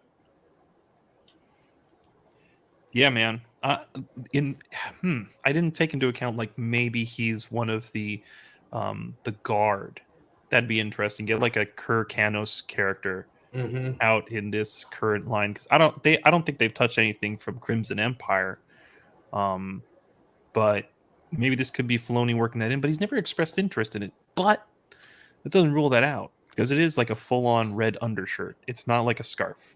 Do you remember what I'm talking about there? They packed up that whole it was like there was that mural that had the father and the daughter and the son, and it was actually the gateway that Ezra went through to get into the world between worlds. And they did this shot of like the excavation where it was almost like Raiders of the Lost Ark, where they were looking for the Ark, and the Imperial crew was there, and they had all the lights, and they were digging, looking for the artifacts and stuff. And I believe at the end of that, they got it and they packed it up, and they were taking it to the Emperor. And there was a part where Ezra was in it, and Palpatine was trying to get in it or something. And before he was forced to go face I can't remember specifically, but he was with Thrawn, and Thrawn said, "You have to go talk to the Emperor." And it was either before or after that, and there was 3 royal guards there with Thrawn. Okay. And they looked more like the ones from the sequel trilogy than the actual the Praetorian Guard. Yeah, they look more like those, but I think a lot of that has to do with fabric, rendering the fabric of the royal guards in combat. They would definitely redesign them for 3D animation, like they did most characters who have robes. Yeah, exactly. I'm sorry, Mo, I missed it, man. You're like, no, I read it. Okay. I was like trying to say something intelligent, man. I can't, I can't do that and read your chats at the same time. You're making Mermaid Messiah's Day with all the ancient alien stuff, and I gotta say, like, Here's how it happened, Mermaid. I was talking to Crazy Matt on the phone one day, and I forget what we were talking about, and he said, "Oh, I saw this cool video about how they found the lost city of Atlantis in the Sahara Desert, the Eye of the Sahara." So I watched it, and then YouTube just started like bombarding me with all these ancient alien Anunnaki videos and 11 dimensions and all that shit. And I just been watching the hell out of it, not even knowing that this Ahsoka show was going to be like that. So when this show came on, it's like the past 6-8 months I've been like super into that, and then boom, this show's like hitting right on that level. So yes, it's pretty cool. I like it. I dread every day that I showed him a Bright Insight video. I'm sorry. Yeah, Crazy regrets it. He set me down this rabbit hole. Now he has to hear about Thoth the Atlantean every day. Man, that's funny. There's our boy.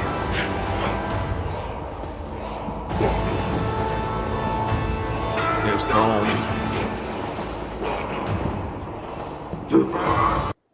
All right, they all stand in attention, waiting for our boy Thrawn. His suit is looking pretty crisp too, like it's well ironed. The way they're chanting Thrawn, there does kind of give him like a creepy, zombie type thing. I love his entrance. I think it's great. Yeah, his first line delivered is great too. I love this. I believe in a renewable energy future. I believe that humanity must become a multi-planetary space-faring civilization. Those seem like exciting goals, don't they? Thank you, Elon.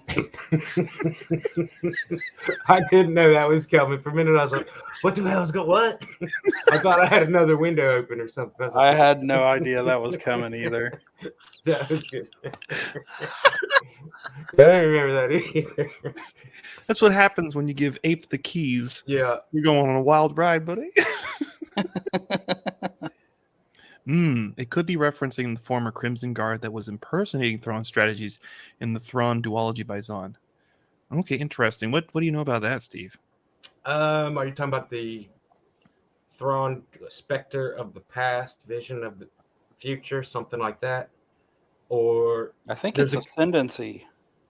There's a couple new Timothy Zahn books that are in the new canon, and I don't think I've read those, but let me see. They could be referencing the former Crimson Guard that was impersonating Thrawn's strategies in the Thrawn duology by Zahn. Oh, I kind of do. Yeah, this was in one of the older ones in the Legends. He says yes, Spectre and Vision. Spectre and Vision. I remember he had a base called the Hand of Thrawn, and there was a clone of Thrawn and Luke, and was it Mara who was with him? They had to like fight their way underground through these caves, and these little bat creatures were friends with him or something. But I can't. God, I haven't read that book in a very long time. I can't remember. I do remember that there was a former Crimson Guard that was impersonating Thrawn's strategies, but I'm sorry, Michael T. I can't. I think I refreshed my memory on that. Why don't you tell us, Michael T? Yeah, exactly. Run the show, gosh darn it. We are glad that Michael T is here. He's got a vast knowledge of Star Wars. Michael T can remember a lot of the stuff I forget. Dude, he's awesome. I love having him here in the chat. A former Moff, a former Crimson Guard, and a conman impersonator pretended to be Thrawn, and they walked into a bar. The Luke and Mars. Oh yeah, he was an actor. He was an actor, and they hired him to play Thrawn. Yeah. Oh, that's funny. Interesting. Well, because they wanted like all this mystique and stuff that you see, like everyone's like, oh no, Thrawn is coming. Like they wanted that, and they wanted to rule the they wanted to have the whole, all the different Imperial factions follow them. So the Crimson Guard got the guy to pretend to be Thrawn, and they went through all this, like what they're doing in the show here, like, oh no, Thrawn has returned, and they went through that whole ordeal, but then it turned out it wasn't really Thrawn at all.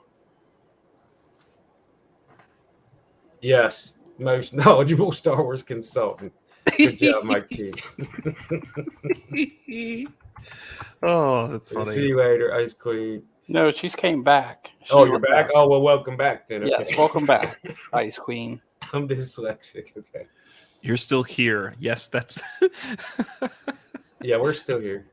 Much like we got a good show. I went to Meyer today, and I walked down the toy aisle, and you know what's still there? It's on the Episode 9 Star Wars Black Series, where they're still hanging there. Oh, like the Landos and that one chick that Lando was hitting on, Chana, or whatever. Yeah, they got like 12 of her just hanging there. Why did they even work her into that story? I don't even know. And dude, then, I don't know. Why did they make a figure of her? Like, yeah, Lando's not that interested. She's not a droid. Yeah, good point. They wanted unity from the warlords and the New Republic to shit their pants. Yeah, good way to do it. Bring Thrawn back. Have you guys seen any of the Black Series coming out for the Ahsoka show? I saw some pictures of them, but I haven't. Oh, the Shin one bothers me. Oh yeah, you showed that to us. I remember. Yeah, dude, they got her. Oh. Yeah, she doesn't look. They got her face all wrong. Then the lightsaber's freaking red. I don't know what these idiots need to do. Like, I don't know. Anyway. Buy the red one, because when they change it to the orange one, the red one will then be worth money. For like 3 weeks, and then everyone won't give a shit anymore. Remember the long lightsabers in the 90s? Oh, yeah. They ain't worth shit. And, like... Episode 1 figures. Remember the first night, the mad rush. Dude, I gotta get everything. I got like 13 of them Darth Maul sitting there in this room. I can't freaking do nothing. Like they're worth like $3 a piece or something. So we do get Thrawn's actual entrance here. I got the video queued up. Okay. As just a dream has become a frightening reality. for those who may oppose us. Great mothers, I salute you. Soon we shall all escape this exile thanks to the efforts of Morgan Elspeth. Dude. I am ever your servant, Grand Admiral. Morgan is really hot in the pants for Thrawn. She likes him. Dude, there is some tension. Holy cow. She is just frothing at the lips, okay? The ones between the hips for Thrawn. It's unbelievable. Look at her. Like, he's like, I don't like old ladies. She's like a schoolgirl again. This is Enoch, captain of my guard. He shall begin the cargo transfer as per my agreement with the Great Mothers.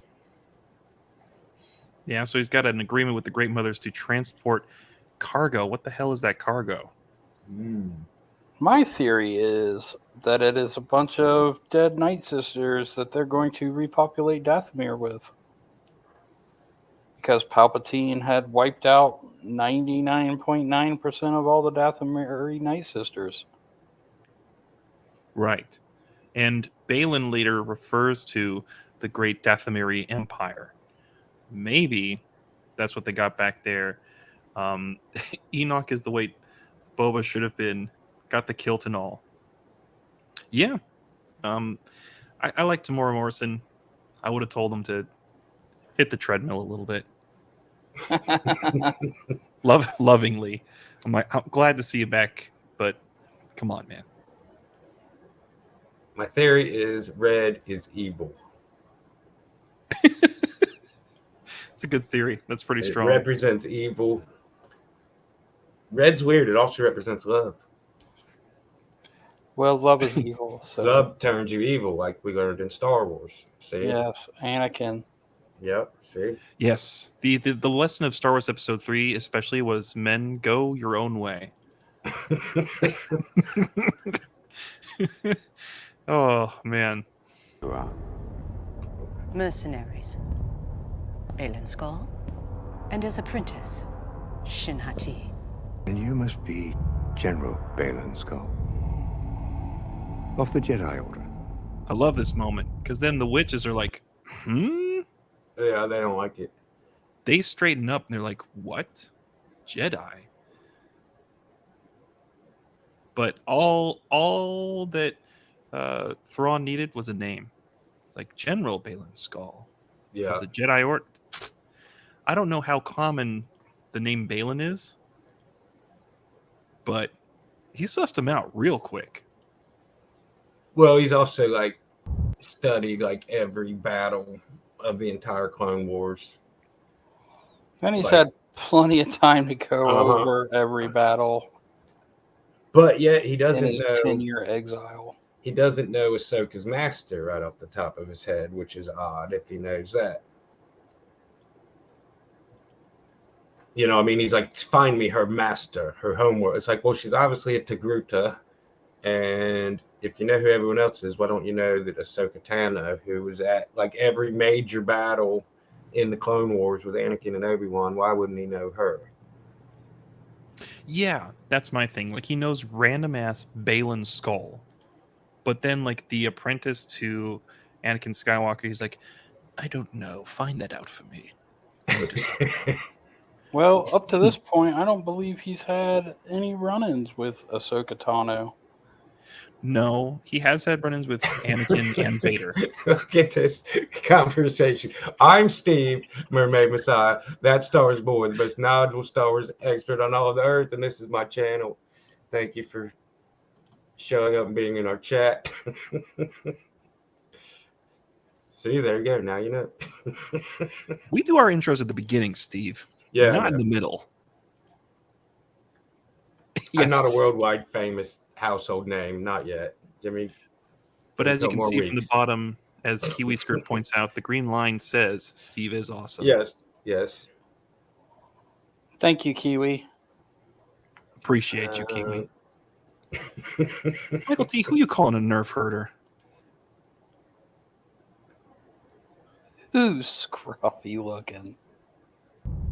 I parted ways with the Jedi. You would not be the first. The prisoner is Sabine Wren. See, Morgan keeps trying to distract Thrawn from like Balin and Shin. Yeah. She knows she shouldn't have brought them here. And I think Morgan fears losing them for whatever reason. I don't know what that reason is. But like Thrawn brings up later how expendable they are, and she's kind of like, I'm gonna miss them a bit. I feel like Balin wanted to come here anyway. And I don't feel like he had intentions on going back with them. I think everything he's done in this entire show is specifically for the purpose of getting here. Like he's known it all along. This is what he wants. Do you think he's known it all along, or do you think for a time period he was doing it for the dough, and then at some point Morgan said, "Path to Peridia," and he was like, "The fuck, for real? The path to Peridia? Let's go! I'll pack my suitcase." It's almost like maybe she found him and said, "I've got this plan. We need to build this thing." And he said, "Okay, I'll go be a mercenary so we can raise the money or something." Has he been there from the get-go? Or did she just bring him in for this one final mission? But he seems way more invested in the whole entire operation, like he's been there from the beginning almost. Some tax documents would really clear it up, like a 1099. Yeah. We need a something good old W-2.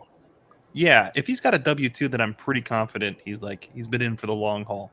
But if he's just like a private contractor, Jedi 1099. Exactly. I don't know. Yes, Mo Biggs points out Ethron Musk from that angle. Yes, that's correct. He does. He does. Oh, he's gonna buy space Twitter when he gets back to the galaxy. He's going to rename the Chimera X. Yeah. I got a challenge for the chat right now. Try to type Thrawn's full name without looking it up. I could kind of say it. I think Michael T will nail it, and everyone, maybe Betrayed King will nail it. Yeah, BK. But everyone else is going to be like, ugh. Mithorandu or something. It's like very hard to spell. Loth X. Yes. Grandpa Admiral. Loth X. There you go. Fuck yeah. Man, we got a smart chat. There you go. Look, Michael T's on top of it, and He definitely looked it didn't up. look it up. He didn't know how to spell that. I know Michael T's quick with the Google too. Thrawnalicious. Correct. Murdoch Thrawn. These gold things on his shoulder on the original cover to Heir of the Empire, he's got like these admiral braided epitaph things, like, you know what I mean, like old fashioned with little braids hanging off of them. And here they just made them these gold metal. But in the earlier, like where they did the adaptation and the action, the Heir to the Empire adaptation in comics and the action figure and stuff, he never had these. So it's a nice little detail that they added is gold, even though they're a little different. I like them on there. Yeah, it's interesting because I was trying to look in his uniform to see if there was anything somewhat out of place, something that might look like it was interfered with by the sisters. But other than those little gold plates, I don't really see any evidence of that. He's kept his uniform relatively clean. And those are probably new because all the gold that they're getting. Exactly. They got all the gold. Most people will get it Thrawn G. Yeah. The prisoner is Sabine Wren. Now that's a familiar name. I love the time he takes, the little sly smirks he has. His facial expressions are on point. Like just this calculating dude. This is proper evil. Like Darth Vader, I see that dude a mile away and I'm like, okay, that's bad. I'll stick away from him. But Thrawn is the kind of dude who sneaks up on you, maybe lulls you into a false sense of security, but is always watching you. He's always monitoring. Much more sinister. Yes, absolutely. And even if you look at him in those pictures, I just thought with that greased black hair. He kind of looks like Mr. Sinister out of the X-Men, but I don't only use blue instead of white. I'm sure it has nothing to do with anything, but I just noticed that just now. Oh man. This is from Wikipedia. Grand Admiral Thrawn, full name Mithranruodo, born Kivuwanruru.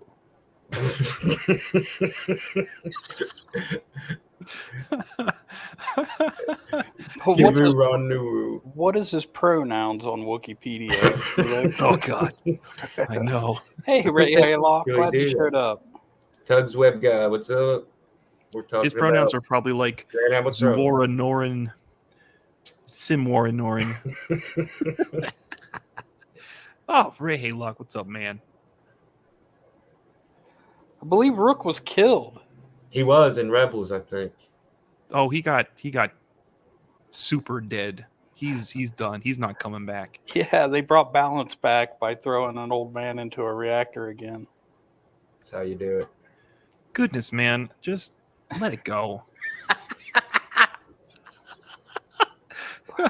So after that, we have Thrawn actually meeting up with Sabine and giving her all sorts of stuff, all sorts of little presents. I mean, he was in the cartoon, but they killed him because I don't think they knew they were going to do this show when they did that. No, I think they think Filoni probably planned for him to be gone forever, maybe. I think they kind of set it up just because the whole EU Thrawn was he returned from the Outer Rim, and that was like his whole thing. 5 years after Return of the Jedi, he returns from the Outer Rim. So even though I don't think they had this all planned out, I think Filoni had it enough in his head to say, let's put this piece in play where it's supposed to be, and we'll put Thrawn boom outside the galaxy, and just see what happens in 3 years where we're at, what we're gonna do. But he'll be where we want him. You know what I'm saying? Okay, I gotta read this. What? No Big says, "Where is his bodyguard Rook? In case anyone jumps him, he can yell, 'Get off my Thrawn.'" Oh man, I got your back, Mo. I got your back. Yeah, I had that up on the screen a second ago. I thought. Okay. Yeah, and you answered his question I seriously. said rim. Did I? I didn't. Steve is here to give you an Outer Rim job, only on the Blue Milk Social. Yeah, I don't even remember saying rim. Yeah, but you don't remember anything from 5 minutes ago. I don't. Okay. I'm very excited because we're almost at the worst parts of this episode. Yeah, me too. It's very exciting for all of us here. So we meet Thrawn, we meet Enoch. And then if you Thrawn meets survived, I'm Sabine. sure he's doing just fine. She's like, Byron, he's tougher than you. You've gambled the fate of your galaxy on that belief. You wouldn't understand.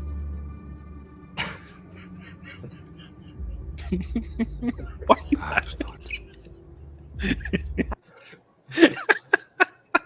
But it's like, how are we supposed to stay on topic with this chat that we have? Look at that. I don't even remember saying rim. Yeah, You said crazy. it. Here, hold on. I'll put this on the. Crazy's right below me, right there. He's the tiger. I'm currently hidden by you, Mermaid. Yeah, This is yeah. Ape speaking. And And I'm there's also Ape. not Michael Yeah. T. Yeah. I could be if I wanted to be, though. If I tried real hard. You'd have to study. I would. Quite a bit. So, yes, BK, we are going to meet historically accurate. We're going to meet biblically accurate Jesus. It's going to be great. But yeah, in this meeting, Thrawn meets up with Sabine. He basically thanks her for letting him out of exile. Then he gives her her armor, her blasters, her lightsaber, and a mount, which is one of the Howleys or Howlers. The Howleys. It's like we already had Loft Wolves, so now we gotta have. We'll call them Howleys. It's like Dave Filoni loves wolves. He puts wolves in everything. And there's another one. Dude, for real. It's like, pick another animal. I don't know. But yeah, the Howler actually kind of looks cool. We're getting a lot of sort of fantasy elements. Should have a Wolverine instead of just a wolf. A Wolverine. Yeah. Oh, dude. A Loth honey badger. A Loth badger. Loth honey badger. Let's fucking go. Oh. But why do you think Thrawn is giving her armor, which is plot armor, her blasters and her lightsaber and a mount to get? She didn't give her helmet though. She didn't have her helmet though, did she? No, she didn't have her helmet. Oh, she left that back on. Yeah, she left it on Cetos. She had it. Yeah, okay, yeah, that's right. I'm guessing that she put on the helmet to fulfill some sort of contract obligation, but like her agent was like, "Look, I want my star's face in the show. They do. I don't want what happened to frickin' what's his name from Mando, Pedro Pascal. I don't want that happening to him. So mask off the rest of the show." And you know, that's whatever. She got a pretty face. I get it. But my thing is, okay, he probably gave her armor and her blasters and her saber, not just because the story needs it, but because she can stand a better chance against the Raiders as she goes to find Ezra, and then he can get to them, and I don't know what happens after that. But that's my assumption as to why he gave her weapons, armor, and a mount. I think. Well, he explains it. Well, I mean, both of their characters, Balin, who we've just met, and Thrawn, who's always been like that, you know, they keep their promises as a point, you know, of honor. Mm-hmm. But they twist them and manipulate them just like he did. He said, "Oh, we're definitely keeping our promise. I'm a man of my word. But right out of that, we're going to kill them all. So fuck it." You know. But I think he wants to find Ezra. He wants to know if he's alive or not. He said, "I don't know if he's alive anymore." He wants her to find. He wants Sabine to find Ezra so that Balin and whatever can kill him, or just for peace of mind, or just because he doesn't give a fuck at all. He's like, "Okay, we'll keep our promise. Go find him because we're going to be gone." And he even says it doesn't matter. We're going to be out of here. We'll just leave them all here. But he does say at one point, he says that Morgan says you should send out more troops than what you're sending to hunt down Ezra. And he's like, "No, our forces have dwindled." So I believe that he's been hunting Ezra the whole time. Mm-hmm. And like the Marauders and Ezra, among other things, have taken out a lot of his forces throughout time. And are we to the Marauders yet? We're just right there. But did you notice the way they look, those helmets they wear, and you put them next to those Zepho aliens, and it's almost like an homage to their god. So I want to be clear. I was really angry with this scene, so I just cut together all the points where she got hit and put that together. This was infuriating to me. But we can pause at like the yeah, she's like jing jing jing. She takes one here, you know. I mean, it's like takes one to the back of the head. It's so bothersome. I can't stand this scene. I'm like crazy mad with Mandalorian. I'm with you on most things. I really like Mandalorian. The Beskar plot armor thing didn't really bother me too much. In this scene, this plot armor is used more than the entirety of like season 1 and 2 of Mando. I can't believe it, and it's so frustrating. She gets shot a lot. Well, let's play it.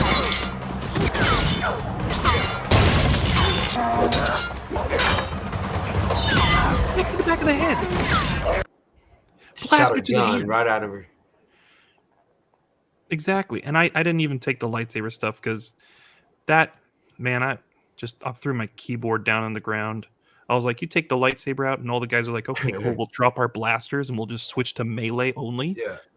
It's like jiu-jitsu. Like if I saw this video the other day about jiu-jitsu, and the guy was a street fighter, and he said jiu-jitsu's developed for laying on the ground. Because you never want to get on the ground, but when you get on the ground and are being attacked, jiu-jitsu's a way to get back on your feet. And he goes, now if you go into a competition they make you stay on the ground. But jujitsu doesn't work. If you're standing up and the other guy's on the ground, you have if you're in a competition, you get penalized for standing up. You have to lay on the ground. And it's like, so this is like competition fight. Like, oh, we're switching to melee. Okay, I'll go to melee. It's like, no, don't. You know what I mean? Like, there's not rules of combat in here. Right. You can use the advantage. It's not like you have to sword fighter because she has a sword. You fucking retards. You know, it reminds me of like video game exploits where you get close enough to like an NPC and it's like, oh, I'm in the box now where they'll take out their sword, and then I attack them this way. Or maybe if I attack from here, they can't swing up or something like that. It's that kind of stupid stuff, like just switching between weapons. It's like, oh, we're going to switch up our style now. Bothered me to no end. The Sabine stuff here tonight was just, it's still better than that episode 8 Praetorian Guard choreography where they. Dude, that is the worst. Oh, it's so bad, and it's it's pretty enough as far as the lights go, but wow. First time I ever saw it, I was like, whoa, that's cool. And then I watched it a little closer. I was like, wait a minute. That's not cool at all. Why is that guy spinning? Why is he spinning? Spinning's a good trick. Spinning is a good trick. Spinning's a great trick. Most kind. Some depends what you say. So at this point we got. So look at these. These are coffins, man. They're definitely coffins. I mean, at first I thought maybe there's some like Zepho artifacts, but these are like bodies. You know what it is? It's those Mexican aliens. It's the one they showed on TV. That's what it is. They're gonna smuggle them across the space border.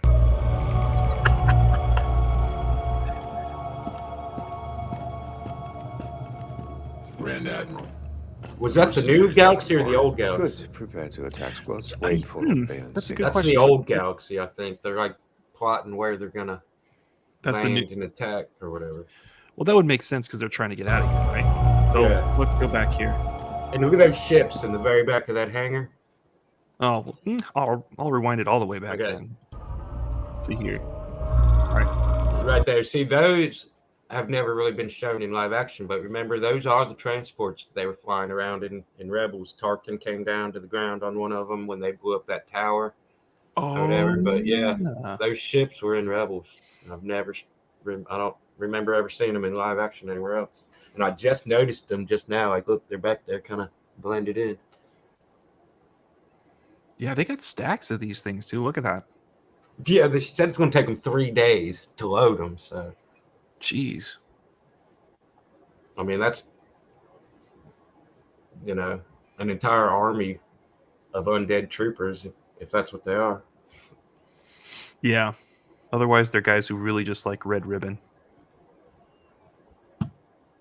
Yes, Mo, they're seriously sticking with that face for Enoch.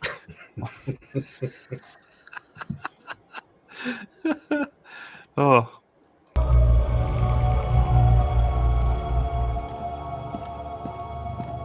Enoch's modulated voice fucking kills me, though. Mercenaries have departed. Good. It seems to be like what's required for everyone with a mask. They can't just be like, oh, there's somebody at the head. They gotta have. Well, that's how it would sound. So they put a microphone in there just because they had that problem. Like in the ancient Sith Empire, all like that. That's why they lost, because they couldn't hear what the fuck they were saying to each other. I really just want him to rip it off and go, I can't breathe in this thing. Yeah. There simply aren't enough Spaceball jokes in this show of ours. Oh, man. Now they show those ships after years of those terrible boxy transports from Mando Season 2 and others. Incredible.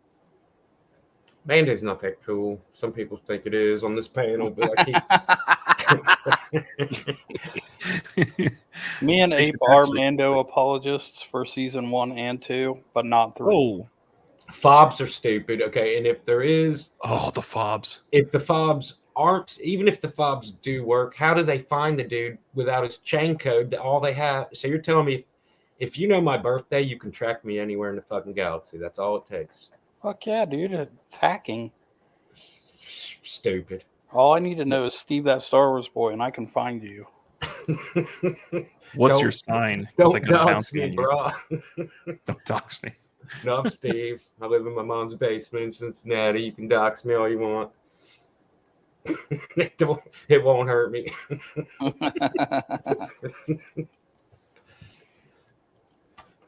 They could make Spaceballs today. No, they couldn't make anything cool today.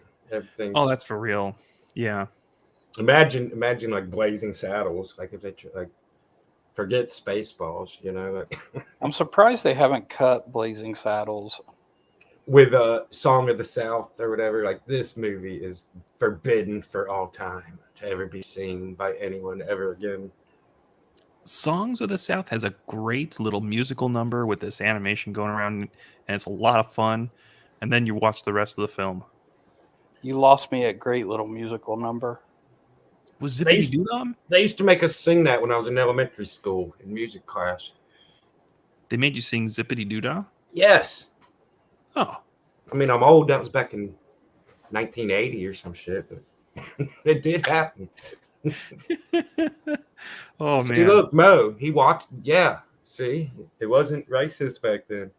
Dude, I watched it on the bus, like in band camp, on our way to a parade. And we were all kind of sitting in the bus like, what the hell are we watching? Yeah, exactly. And Blazing Saddles, like the intention is to be offensive too. That's the other thing. I don't know what Song of the South was intending.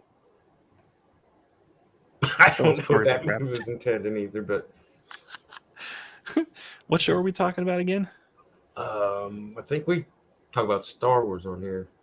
Kind of. To attack squads, wait for Lord Balin's signal. Should we not send more troops to support them? Look at the way he looks. Look at this watch. During this exile, our numbers have dwindled. So, no, 2 squads will suffice. He, like, seriously considered what she was saying. Like, well, just look at that face. He looks at her for, like, 5 seconds, dead ass, just looking at her, like, And then he's like, nah, not really. Don't want to. That's part of what makes Thrawn great is that he, like, actually considers what other people are saying. Mm-hmm. He doesn't immediately go to force choke. Yeah, he doesn't have ego. Exactly. Or hubris. He just pure logic, and if he's wrong, he'll say, "Oh, thank you for helping me see that I was wrong. I can correct that now." Whatever. He just wants results. Exactly. Spinning, spinning, spinning. The threads of fate. That's very good, Steve. That's the topic of the show. Exactly. So now we get to some of my least favorite parts. We get Sabine. She's out with the. I didn't even include footage of her and Howley arguing. Like how you gonna get mad at your fucking wolf, Howley? You know what I mean? Like that you've known for 30 minutes. There's a fucking. I could not put my finger on it, but I've seen that scene. The way it was like an exact profile of her walking and the thing following her, and she turns around and says, "Go." They lifted that from some other movie or show, and I cannot fucking put my finger on it, but I've seen that shit before. That exact shot. My exact note for this scene is Sabine and the Howler get cutesy, and then they come across crab people. Yes, exactly. Possibly, Goodness. Steve. I've got a fan, possibly cool. Yeah, wow. Impressive. When do we start? I'm an e-thought, man. It's like the Ewoks, but sexier. Sugar's gonna shove. Steve. Oh yeah. So I skipped the Howley part, but she follows the Howley to like a puddle of water. Crazy Man loved this part. He thought this was so cool.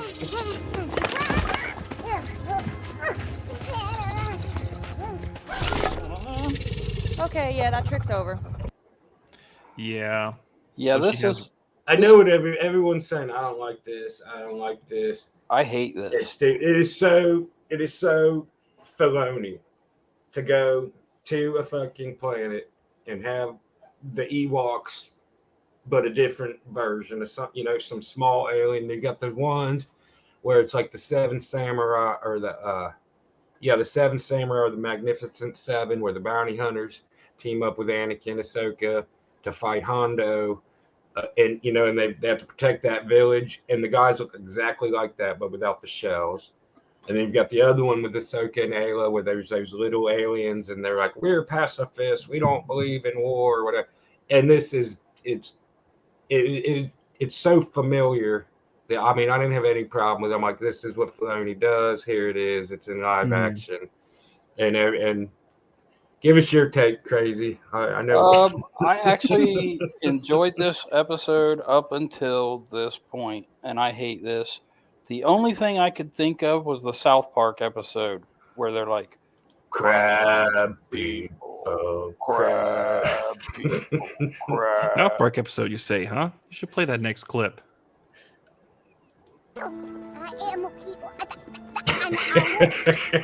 So he's like, I know that shit. This? Yeah, blood, I got that right here. Come on up, people. The crab people shall finally reign supreme! Crab people, taste like crab, talk like people, crab people. Oh, well, you just got a clip of South Park there. All right, cool. It makes sense though, because like there's no caves, there's no tree. It's like they have to, have somewhere to hide or take shelter from the rain or whatever. So they got these little, shells that they wear on their backs. And I feel like it wasn't the stupidest thing I've ever seen in Star Wars. No, Aliens that or whatever, was Lizzo. Lizzo was the stupidest thing I've ever seen in Star Wars. Yeah. But I feel like this is why Thrawn is so fat, is because crab people. They've been eating crab. There's an all-you-can-eat crab buffet. He dips them in garlic butter, dude. That garlic butter, no joke, is killer. Holy cow! I love that shit, dude. Papa John's is otherwise garbage pizza until you get their garlic butter. Oh, Papa John's is the best of the pizza chains. No way. I worked at Papa John's for 6 months delivering pizzas a long time ago. And if I walk in that store now and even smell that fucking place, it doesn't even smell like normal pizza. It's And Domino's, man, fuck Domino's too. This new shit what is that shit they put on the crust? That butter with all that shit. I feel the same way about Pizza Hut. I'm like, at all, but it fucking makes a goddamn mess everywhere. Pizza Hut sucks too. You gotta get the thin crust, or else it's raw in the middle. I don't know how the fuck we're even talking about pizzas now. I like Marco's. I went there the other day, man. It was pretty good. Marco's. If you have one of those, check it out. Yeah, Marco's is pretty good. But I think that's only an Ohio thing. I think they had it in Florida when I lived down there. I'm pretty sure. Yeah, they did. Yeah, so we got these well-dressed crab rock people. Oh, yeah. Okay. Yeah. You see, I get that, mermaid. Remember when they had the X-Men VHS tapes? When you bought a pizza at Pizza Hut? I remember when they had Teenage Mutant Ninja Turtles. Out of our shell, dude. Grr, let's go. That was great. Yes, I loved it. All right, speaking of shells, that was a good segue, you gotta admit. Dude, that was brilliant. That was great. But you got this guy who's a crab. He's dressed like Bilbo Baggins, running around with a rock. Why has he got clothes on? I know, look at He's the running around clothes. with a rock. How does he get the clothes on with that?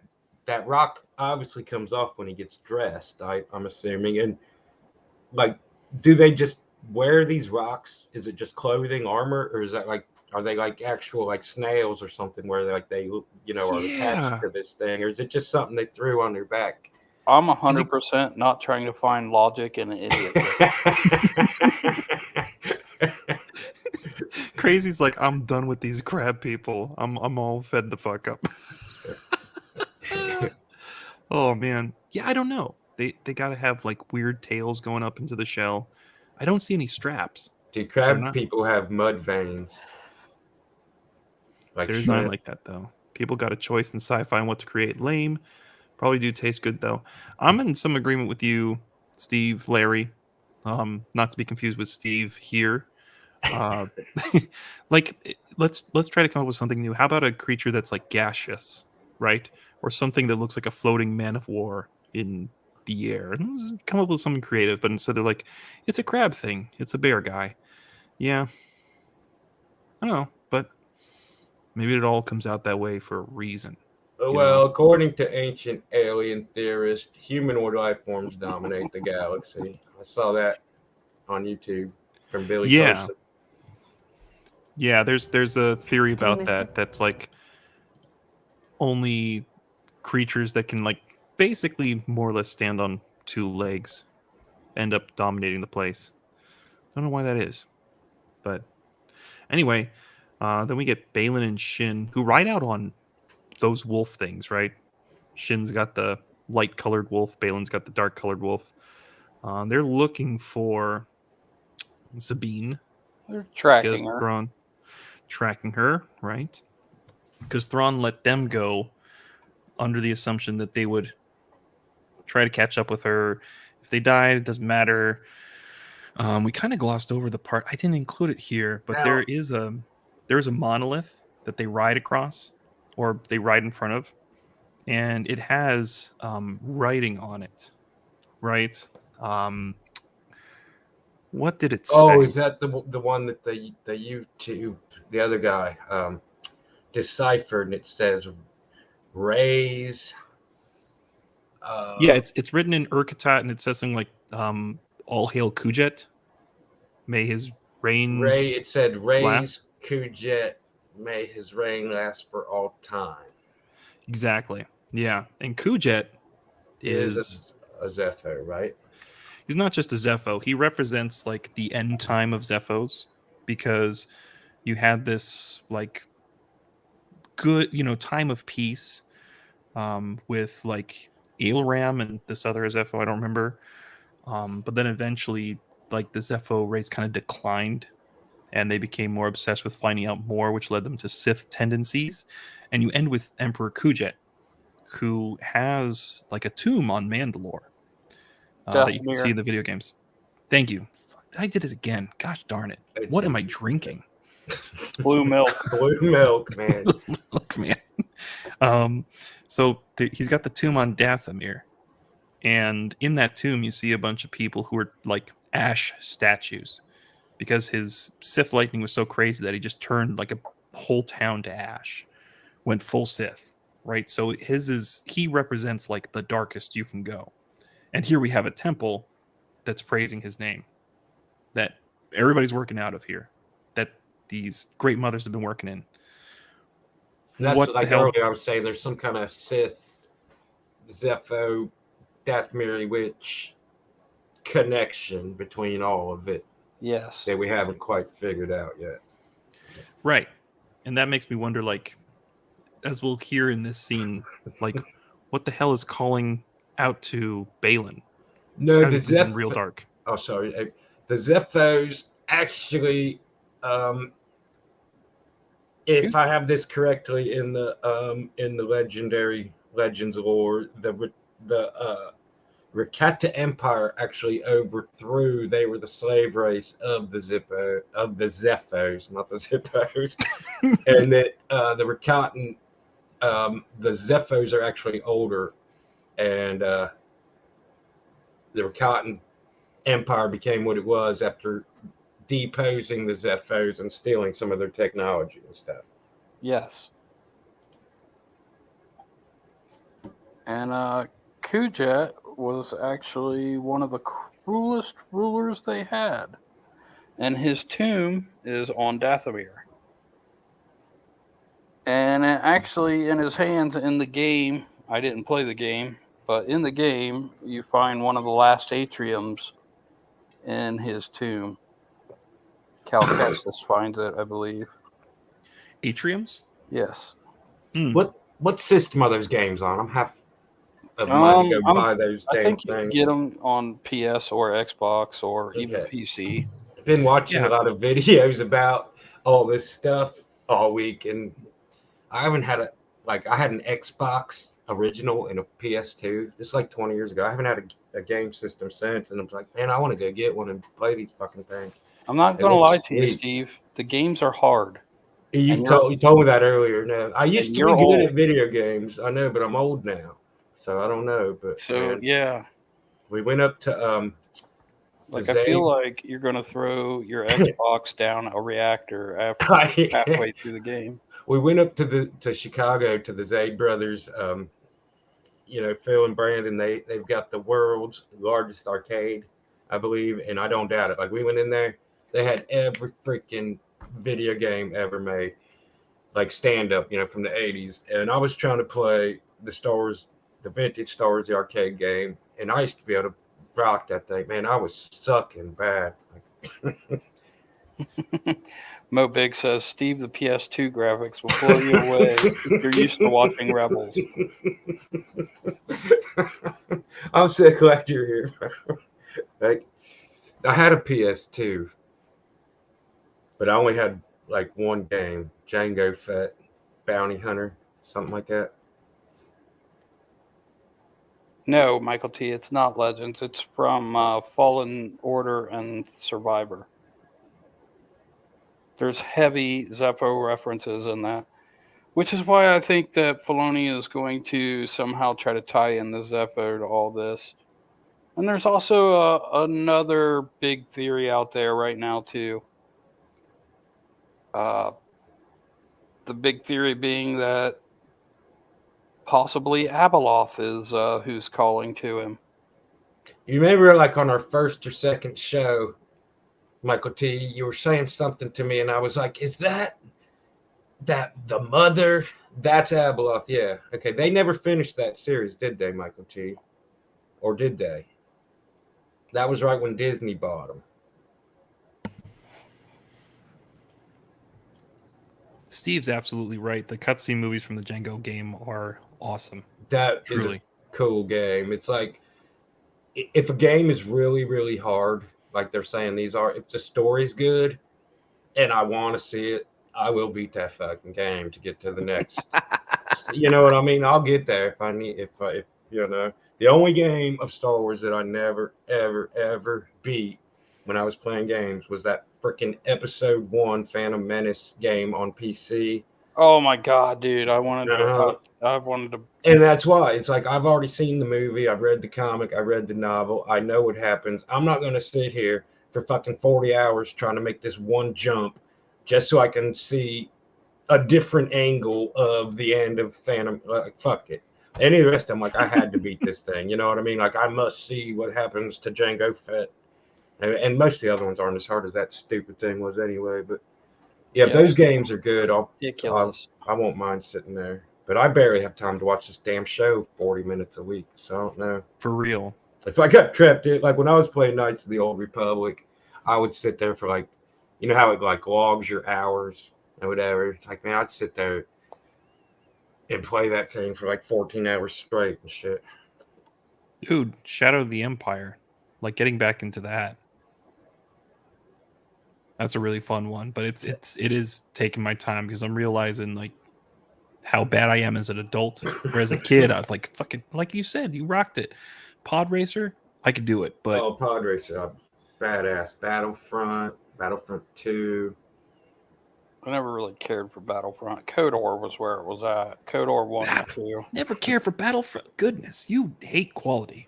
I know. Everything cool, crazy hates. KOTOR 1 and 2 is where it's at. Yeah, bar none. Those are good. Those are like really good, and like a lot of this stuff that they're doing now with the ancient aliens and stuff. That was like the first Do you miss it? Star Wars thing that really started, The Order. Well, Tales of the Jedi, the comic, but it wasn't as in I depth. miss the idea of it. The idea. But not the truth. The weakness. There was no future there. Yeah, this does sound like Qui-Gon got soured. Less than like Even Dooku got soft. Just look at the way he looks around, the way he stands, the way he puts his hand on her shoulder. It's just like everything. It's like he just switched from Dooku to Qui-Gon, who are both from the same, and they keep doing this legacy thing, like, you know what I mean? Like, I can recognize you because you fight like your master, who fought like his master, and they keep doing like this whole family tree,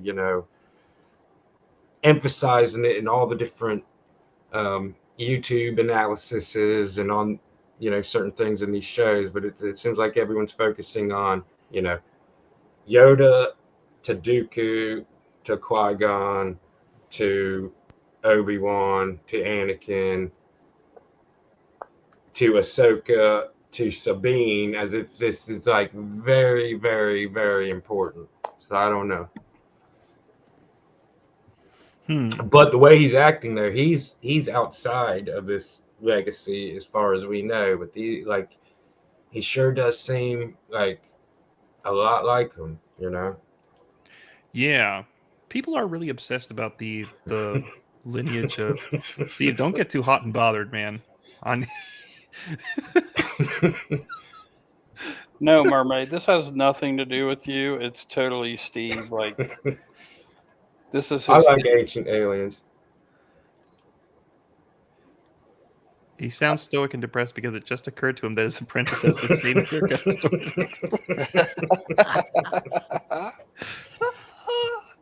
Oh, that's good. Oh man. I like your yeah. haircut. I don't care. I think the fans are kind of driving that engagement with the lineage too, because the fans are really obsessed with it, especially recently. I see people printing shirts showing like, oh, line from Master to Padawan, etc. I don't know. It's interesting. But I this see is the what best once scene was the great witch kingdom of the Yeah. Dathomiri. At the end of this episode. The existence of the Great Mothers confirms this. They seem eager to leave this place. Maybe we should too. So again, like Balin saying, I've heard tales of the great witch kingdom of the Dathomiri, right? Which indicates that the Dathomiri were Dathomiri who came over from Dathomir to Peridia. I'm assuming that's the order of operations. He says I don't the know. great mothers. It seems to like. Yeah, I thought they were from here and came to Dathomir. That's what I'm assuming too, because like in the show, But Morgan yeah, it says that seems like Peridia is they- the birthplace of the Dathomir, right? Yes. Except for the Zabrak. The Zabrak all come from Iridonia. Right. Jeez, this franchise is confusing. There's that one line in the Clone Wars where they're showing Darth Maul attacking all those little kids when he first comes back, and Obi-Wan and everyone, they're watching on a hologram, and they actually say that line or something where they say, the Night Brothers come from Dathomir. The rest of the species lives on Iridonia or something. It's awkward and funny. Yeah, because they actually call Zabrak from Dathomir Dathomirian Zabrak. Which leads me to believe anyway that all the Zabrak come from Iridonia, and then they somehow, some part of them went to Dathomir, whether they were slaved or whatnot. And then Sugi, whatever her name is, the girl bounty hunter, Zabrak, has horns, like the other ones, like Darth Maul and all the rest of them. But the Night Sisters, none of them have horns, and they're all the females, and all the Night Brothers are the males. So it's like genetically, how does this work? Like, you know what I wonder? You can have a kid with a Night Sister, but she won't have horns. What if Darth Maul and Hera they're two had a son? Would he have no horns and green hair and red skin? See what I'm saying? It's just like, how does all this fucking shit work? It's just like cross special whatever. It's weird. You know what I just thought of? BK and Michael T are down here saying Eth Koth had horns too. Yeah, Eth Koth.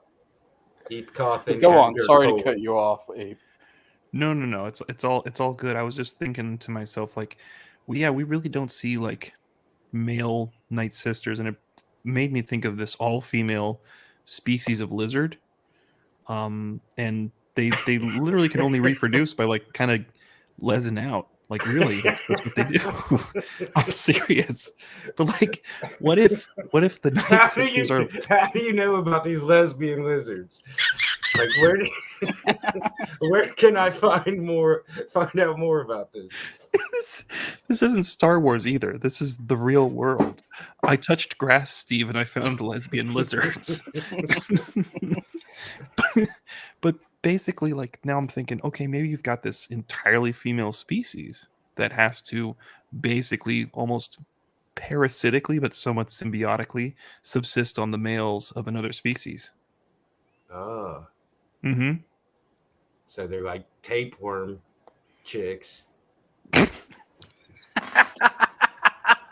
know what I mean? They're like they latch on and they eat your soul from the inside out.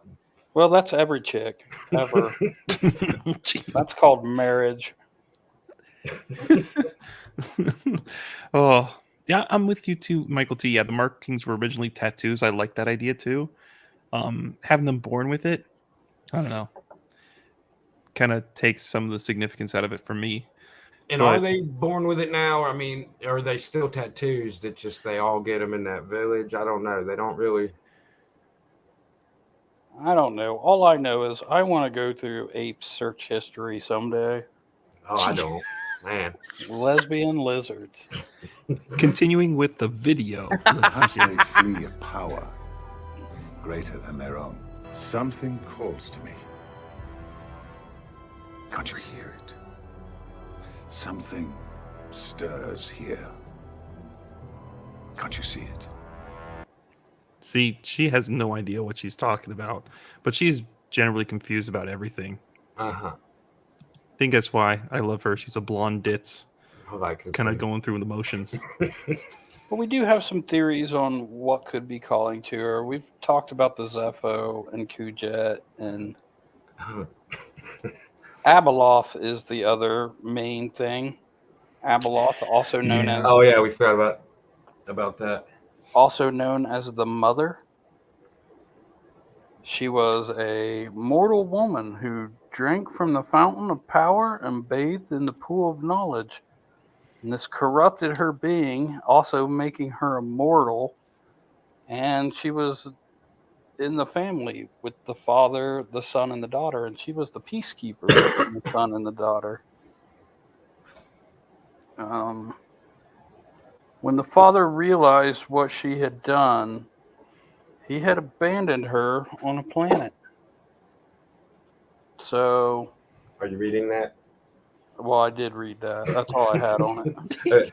Yeah, she like the Mortis gods, the father, the daughter, and the son. The mother lived with them, and they liked her, and she took care of them. But she was mortal, and as she grew old, she didn't want to die, so she went into the evil, forbidden place. Like some total like Greek mythology stuff. She drinks from the well of knowledge and bathes in the pool of whatever it was. And yeah, so she became immortal, but she was also super powerful and evil. So they had to banish her outside of the galaxy, and they never finished that series, I don't think. Or maybe they did. I can't remember. Yeah, Luke and Crate defeated Abeloth in the Fate of the Jedi series. Michael T has told you this twice, and I've told you separately. And you don't accept that the story has ended, Steve. Did they finish it? I remember it was right when Disney. I have 3 of those books upstairs. I just saw. They're on my eBay Next store week now, but on Ask Steve, did they finish the Abeloth series? So man, it's right around like 2012. I started tuning out of Star Wars.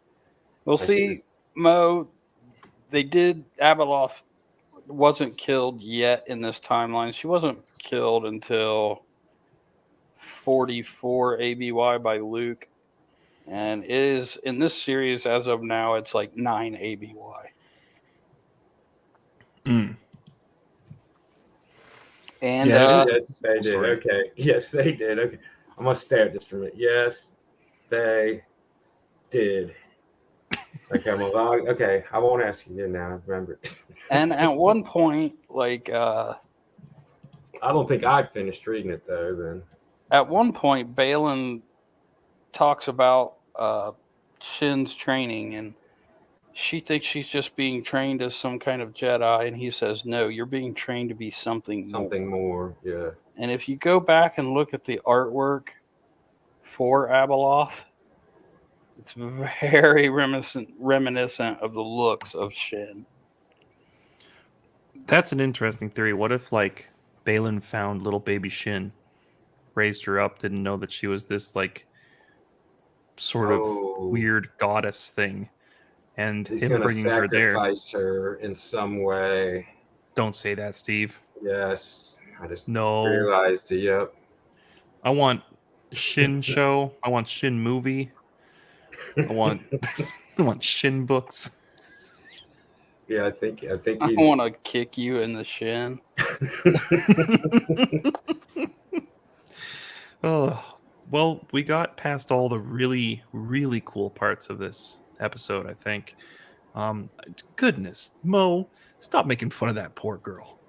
I like her. She looks a little bit crazy. She looks like a poorly socialized individual.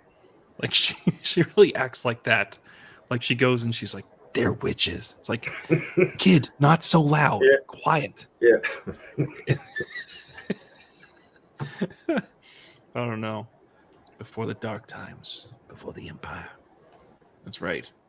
Yes, and now, as Ape has alluded to, we're getting to the last scene of the show. The worst part. So we come to the crab people.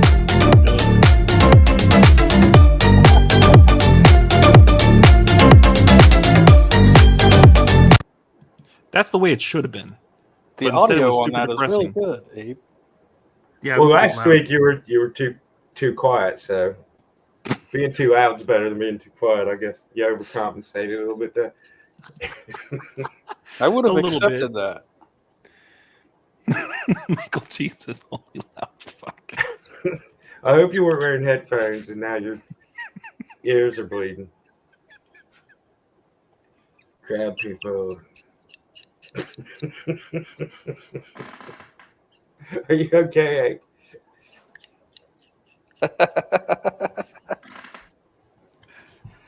Oh. Good. You scared my dogs. I'm sorry, Michael T. But not Go really. on without me. Oh. Oh.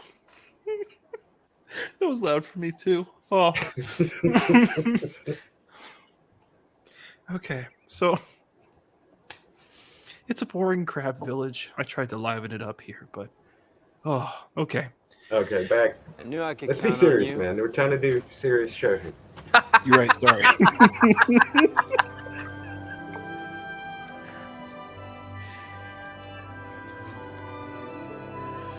Oh, this is so underwhelming. Space Jesus. Yeah, biblically accurate space Jesus.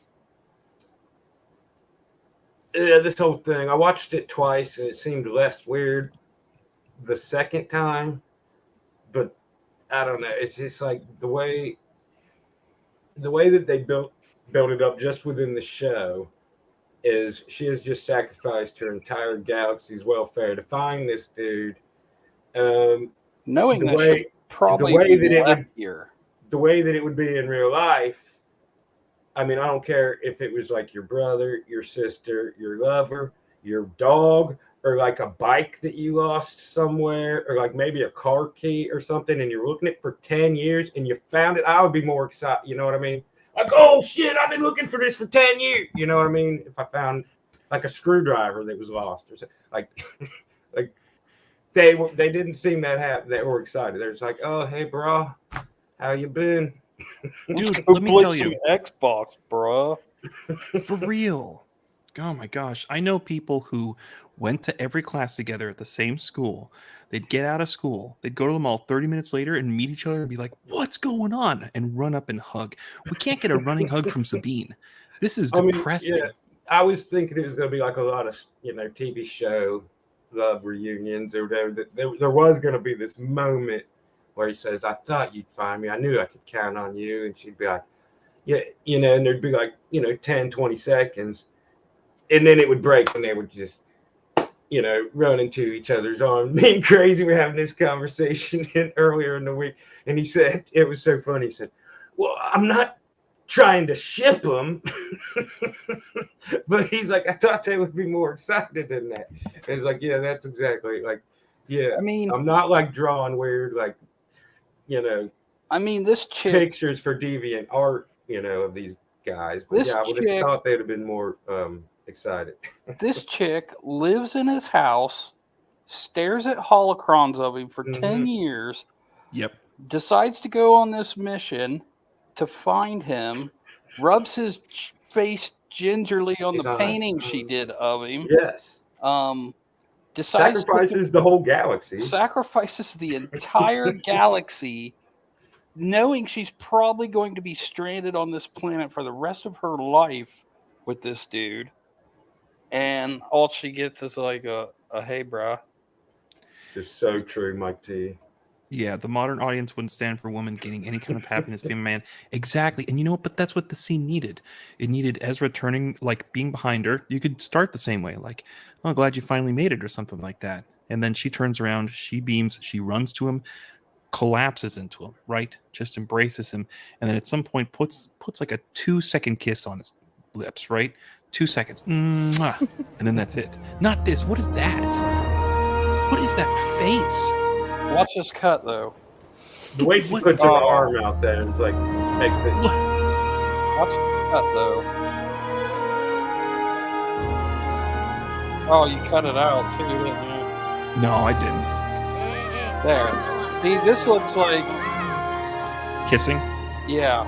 But, I mean, if it was, it would have been longer than 5 seconds in between those two shots, I think. I don't know. She does give him the arm rub here, like, ooh.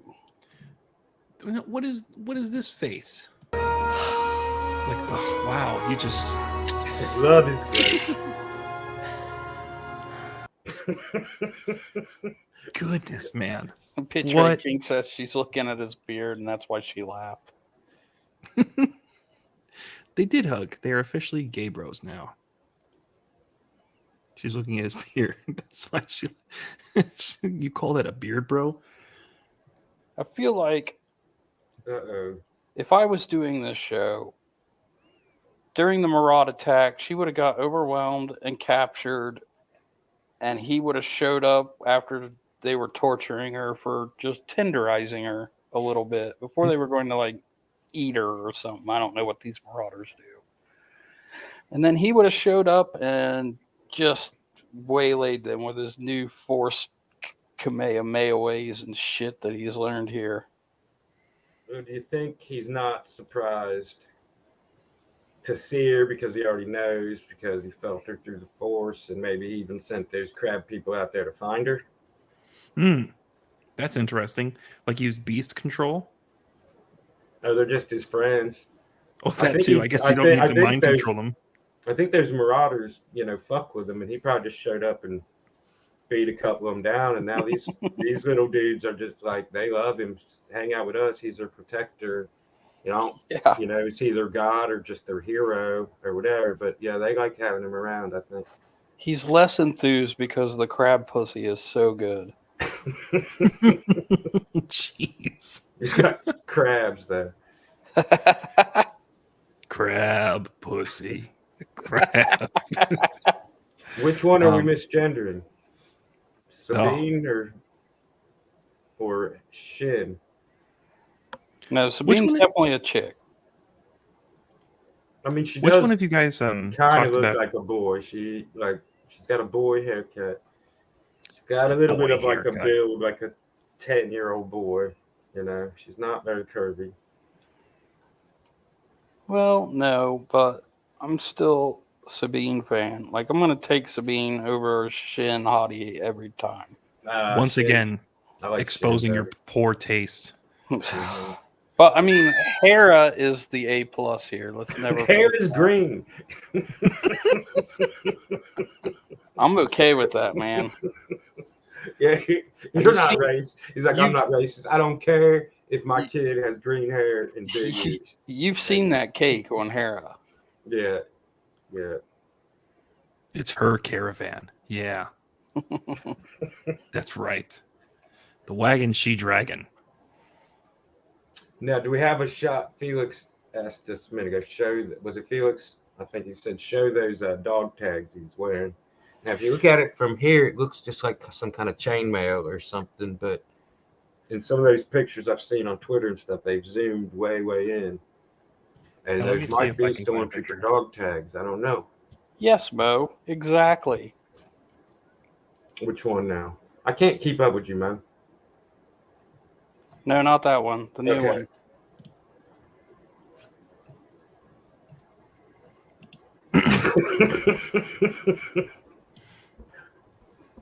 Yes, Crazy man Mo. takes Sabine over Shin. What? It's just because she's not a She's not hunchback freak of hunchback. nature. Oh my goodness. I'm just gonna say I've always had a little bit of yellow fever, so I'm just gonna put that out there. Whoa.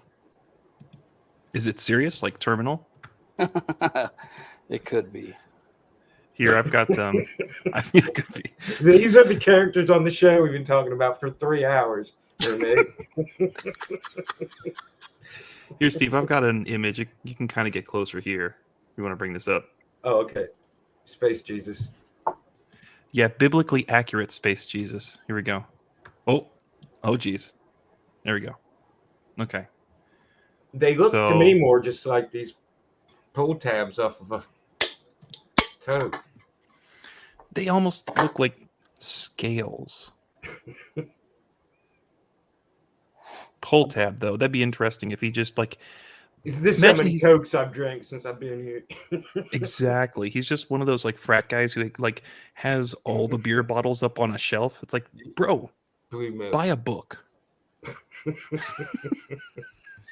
See, this is what leads me to believe that all the night troopers are dead. Mm. I think that they were dead when they came over here, and somehow Ezra and Thrawn lived through it. I don't know. I mean, but he took all their dog tags, buried them, or whatever he did, and then the Night Sisters raised them. Or they survived with Ezra and Thrawn, and he has taken many of them out over the 10-year exile. I think some of them would have to survive. But, I mean, a lot of them would have had to have died just because look at the damage. But, I mean, when they came through the windshield to grab Admiral Thrawn in Rebels, remember? The tentacles bust through the windshield, and then they went into hyperspace.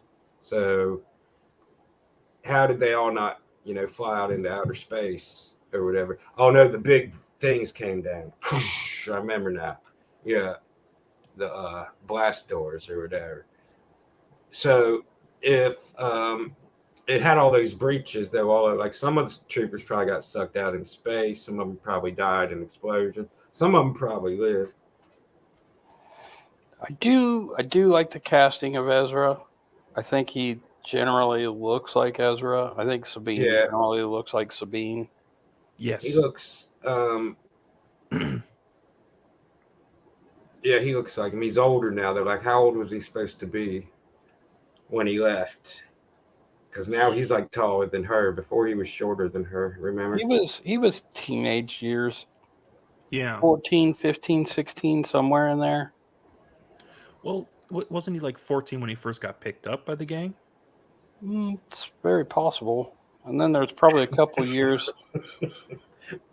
Probably he's probably 16 by the end of Rebels, 17 maybe. 16, 17. That's what I think. Goodness, Mo. Wow. I know he's not going to give Shin a break. No, he's not. Shin is a beautiful, talented woman who just wants to gain power by aligning with Thrawn. They should have all died. The bridge window was I broken. remember no, the blast door just did shut down after the glass broke. But I think she was exactly one episode behind him, though, if you think about it. Remember? They left, and then they had that whole episode where Ahsoka was in the world between worlds or having her vision quest, and then they started this one. And Ahsoka should be exactly one episode behind him. Who did I hype up? No, he's talking about me. He's talking to Abe. Yes. 100%. This show has some of the most prominent displays of unfortunate genetics in Star Wars, and that's a feat.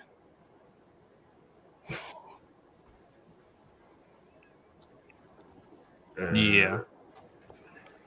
That was the rear of the bridge. The main deck room with the 2 pits was exposed to the broken windows. LMAO. Well, Mermaid. What are we talking about? The same thing we've been talking about for 3 hours.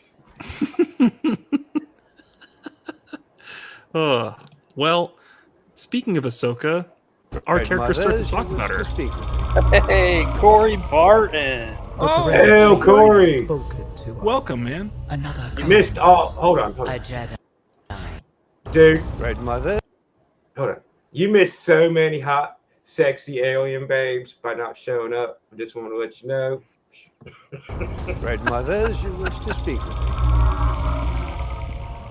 The thread of fate has. We're going to be mermaid simps. Another from now on. A Jedi. They ride the travelers. Well, that is unwelcome news. Could it be the recently deceased Ahsoka Tano? Impossible. I love the way he just stares forward. Like, he Yeah. commands such attention. I didn't pick up the scene, but like when he tells Balin and Shin to go out and find Sabine to track her, he just looks forward. He never says like conversation over, but they get it immediately and they're like, cool, I guess we'll bounce now. He's got this great presence. I think I was kind of hesitant too, Crazy Mad. I know you were, about the actor taking on the role, but not just the voice, but the presence here. I think he's nailed it in his facial expressions. I'm loving this guy. I like Dad Bod Thrawn. I want He Dad shows Bod up. Black Series. And okay, like if they're with Morgan, you know what I mean, and they work for her, she shows up. It's like Thrawn commands such, power or whatever. He just starts immediately giving them orders, and they don't even look to her like, is that what we should do? Is that, they're just like, oh, okay, you're obviously in charge. We've got Jedi powers and witch power, and here's this dude's over here telling us all what the fuck to do. Right, exactly. I'm with you on this. I mean, the Elon look is a little disconcerting, but I really like him as Thrawn. I love the voice. I love the. I am a shell mode. Disney's the best. Rey is the greatest. The Force is female. Yes. Death and resurrection are common deceptions played out by both Night Sister and Jedi. It better not, Corey. Don't ruin it, Corey. Smash our dreams.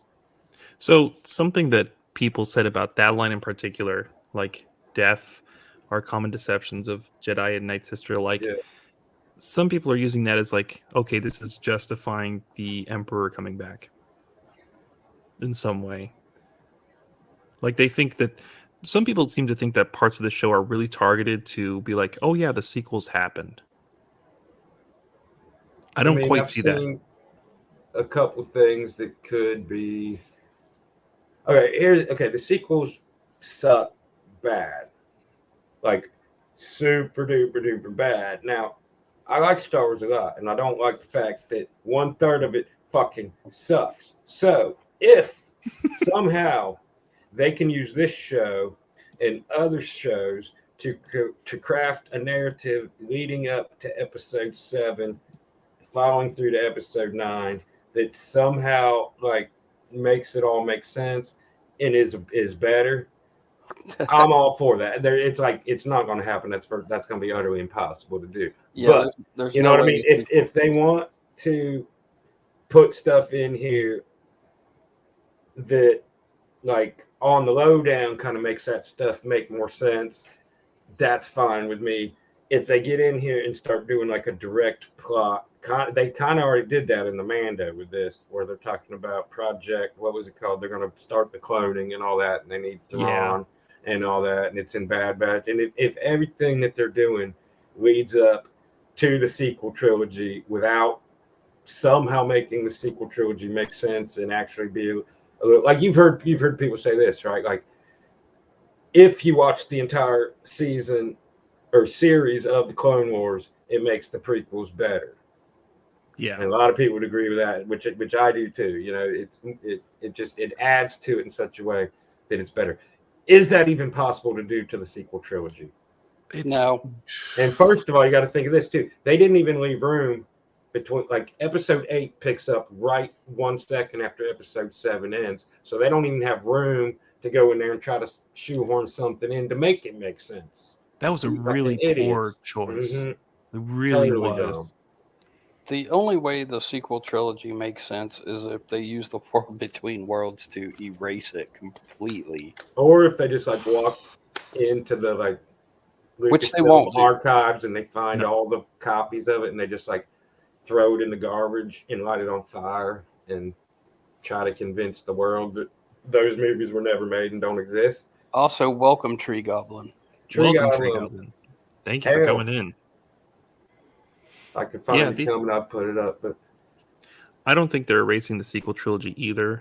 I think if anything, Filoni might take this little pocket he's got and try to move it elsewhere.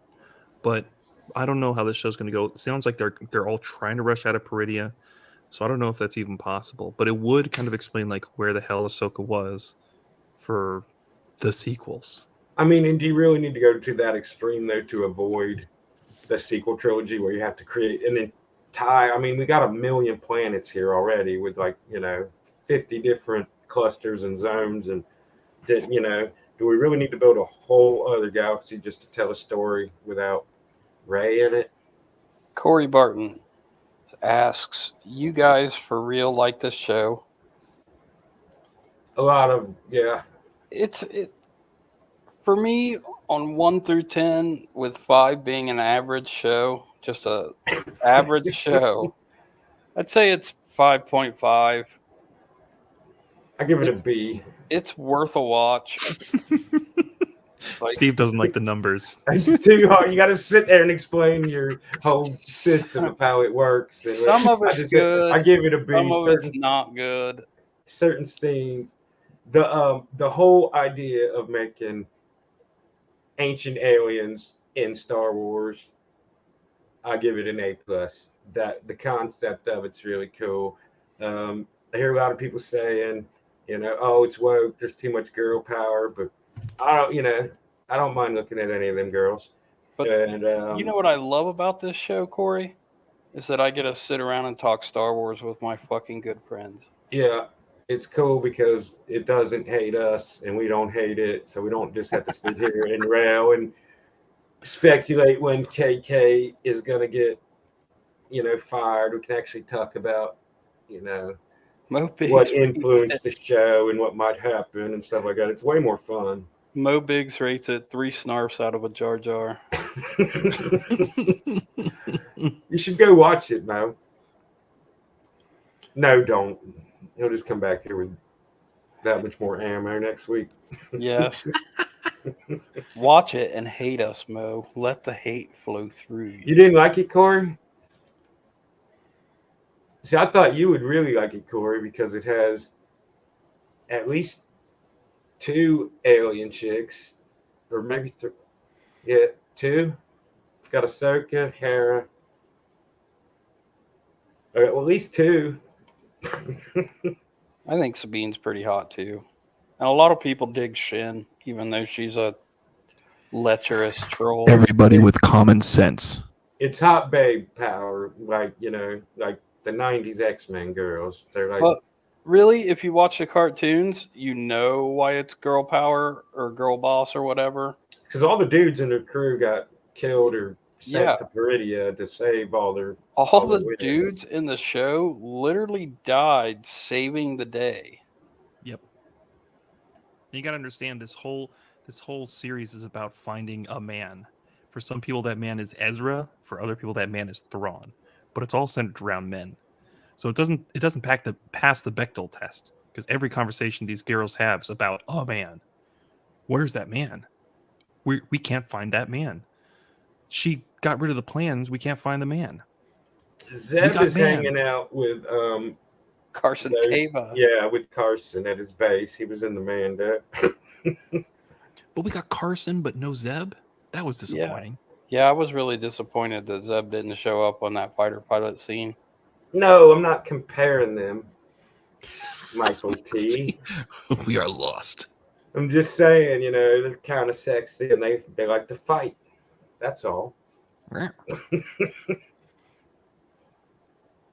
think that's how most people in our chat watch Ahsoka. That's fine. We'll watch it, so you don't have to.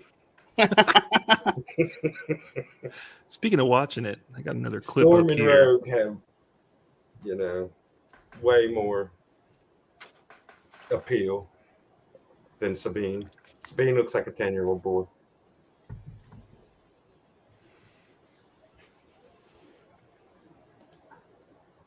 They look on those one size too large. Hey, somehow Hera's still squeezing out, man. Let me tell you. Ape has Yo ho. Ape has pirated. The pirate thing. Just like Hondo.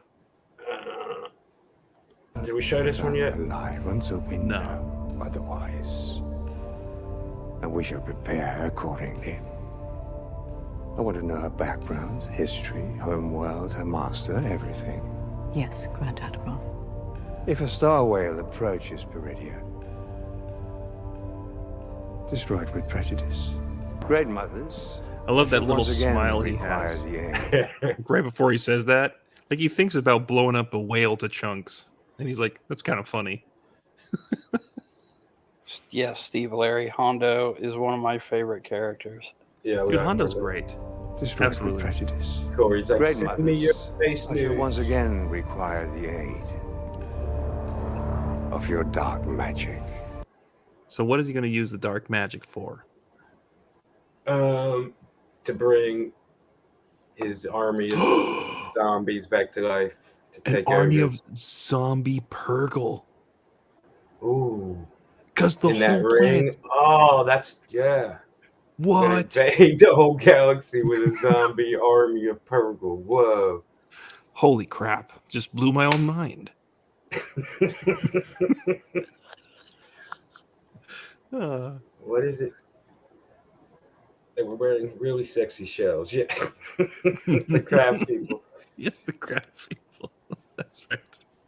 Corey And everyone, don't forget to back Tiger Blue 3. You need Tiger Blue action figures made by me because I'm awesome, like it says below in the text. You guys won't be disappointed too. Tiger Blue is a lot of fun. Fowler puts a lot of thought into the books that he writes. He wants to put all the fun stuff that he remembers into a book and still somehow make it unique. And beyond that, you've got the talented artistry of Steve, who puts together these like toys that are. It looks like it came straight off the shelf. I mean, that's pretty cool, man. And that's homemade. That's something that he made. There is a secret link to a secret tier where you get an all red cover, Tiger Blue 3, and the Red Tiger. I'm not going to say that it's out there, but you could always talk to me. Maybe we find a secret link for you. Yeah, we might know where the secret link is. You might know a guy. Tiger Blue. If Tiger Blue had a baby with an alien, it would look like a normal human, but it would have blue hair. Right? Is that the most bothersome thing in Star Wars for you? here in this show, yeah, that, and in Rebels, yeah. I don't know, Felix, if we're allowed to post the secret link because it's secret and Fowler's not here to ask him, but if you did post it and someone clicked it and backed it, I don't think he would be mad about that, you know? I'm So sure I he'd don't, be okay. you know, like, fuck it, drop it. All I know is I got 70 of these made up. So yeah, drop the link. Let's move some of these things if we can. Everyone in here pretty much I'm on it, knows Steve. I'm Fowler. already on it. Let's go. Let's go. Done. It's out Ooh. there. It's I'll out do there. it now and apologize for it later. You can't take it back. Yeah. If anybody wants to back that secret tier, it's pretty sweet. Tiger Blue 3, undisputed. You're gonna Tiger lock. Blue is not a furry. How dare you? Matthew Fowler had to fight that all the way at the con too. he knew people would come and be like, "Oh, a furry book." He's like, "No." Well, it this is didn't actually fucking cool." help when we got there, and he's got me and Crazy walking around looking for some goddamn Funko Pop he wanted for his kid. Oh my god, dude! We like literally at this con I hate we Funkos. searched probably Funko Pops for like 4 hours just because we wanted to find one Funko Pop for his girlfriend. It wasn't 4 hours, but it was a while. Was it for his girlfriend or his daughter? I can't remember. I don't remember. What was it? I think it was Jason Voorhees. Yeah, Friday the 13th. Yeah. And nobody had it anywhere. Which part? I don't know. Just a Jason Voorhees Funko Pop. That's not how Funko works, Crazy. They're like, it's Jason Voorhees from If you part don't 2. know what a Funko Pop is, then you're lucky. I'm not going to tell you because I don't want to be the one. But they're very stupid. Yeah, they're retarded. They're like bobbleheads with big ass fucking heads. I'm looking at like 5 right now, and they're all been gifted to me. Somebody one day decides like, "Oh, you like this?" Like literally, somebody was like, "Oh, you like Alien? Here's an Alien pop." Somebody saw that and was like, "Oh, dude, you like Alien and pops? Here's another Alien pop." Somebody saw those 2 in a row, and it's like, "You like pops?" Well, if you have a Jason Voorhees Funko Pop, send it to Fowler. We so are I never have to go through that again. We are treading dangerous water here, talking I'm not about the doing it sequel anymore. trilogy. Next time he says, go help me find a Funko, I'm going to say no. I'm not doing it. Yeah. Me and Steve. Oh, here's Bendu. Yeah, so this is the Bendu. And Thrawn comes to him at his worst. I only brought this clip up because the Bendu talks about Thrawn's death. He's like, "Do you see it? Because I do." Let's hear what he has to say here. Not see. But I can. What do you see? I see your defeat, like many arms surrounding you in a cold embrace.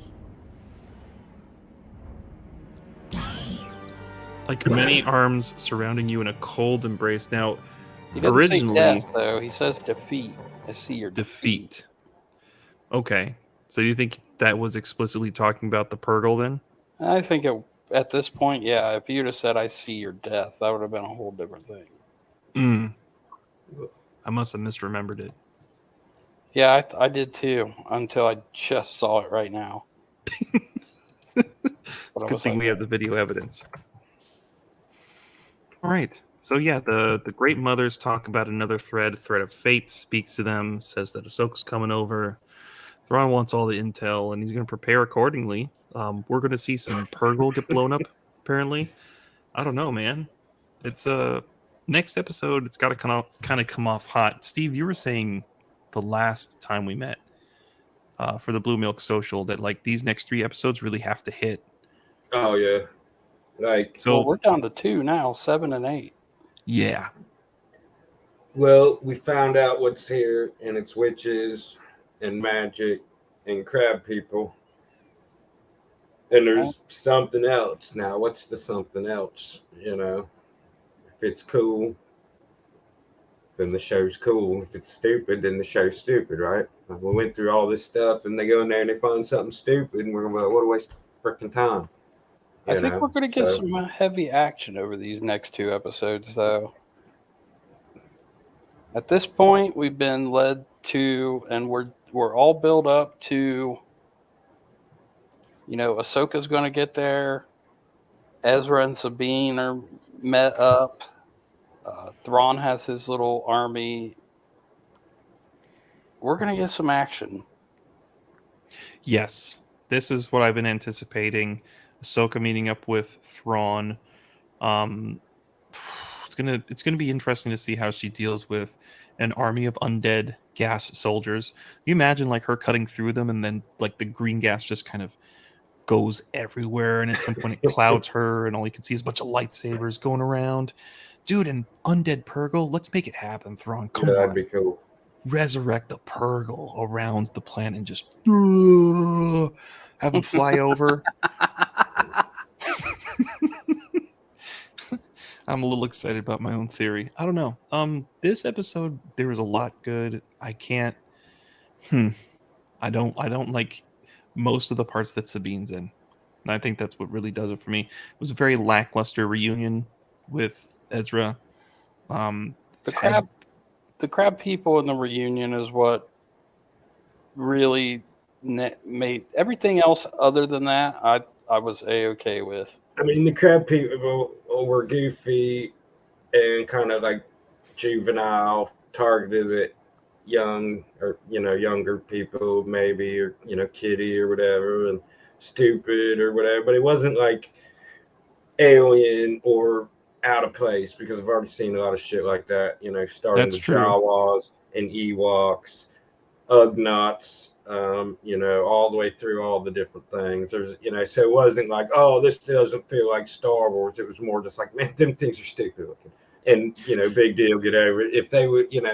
If they would take some cool looking aliens and replace them, just pull them out and put different ones in, the story wouldn't change, or, you know what I mean? Yeah.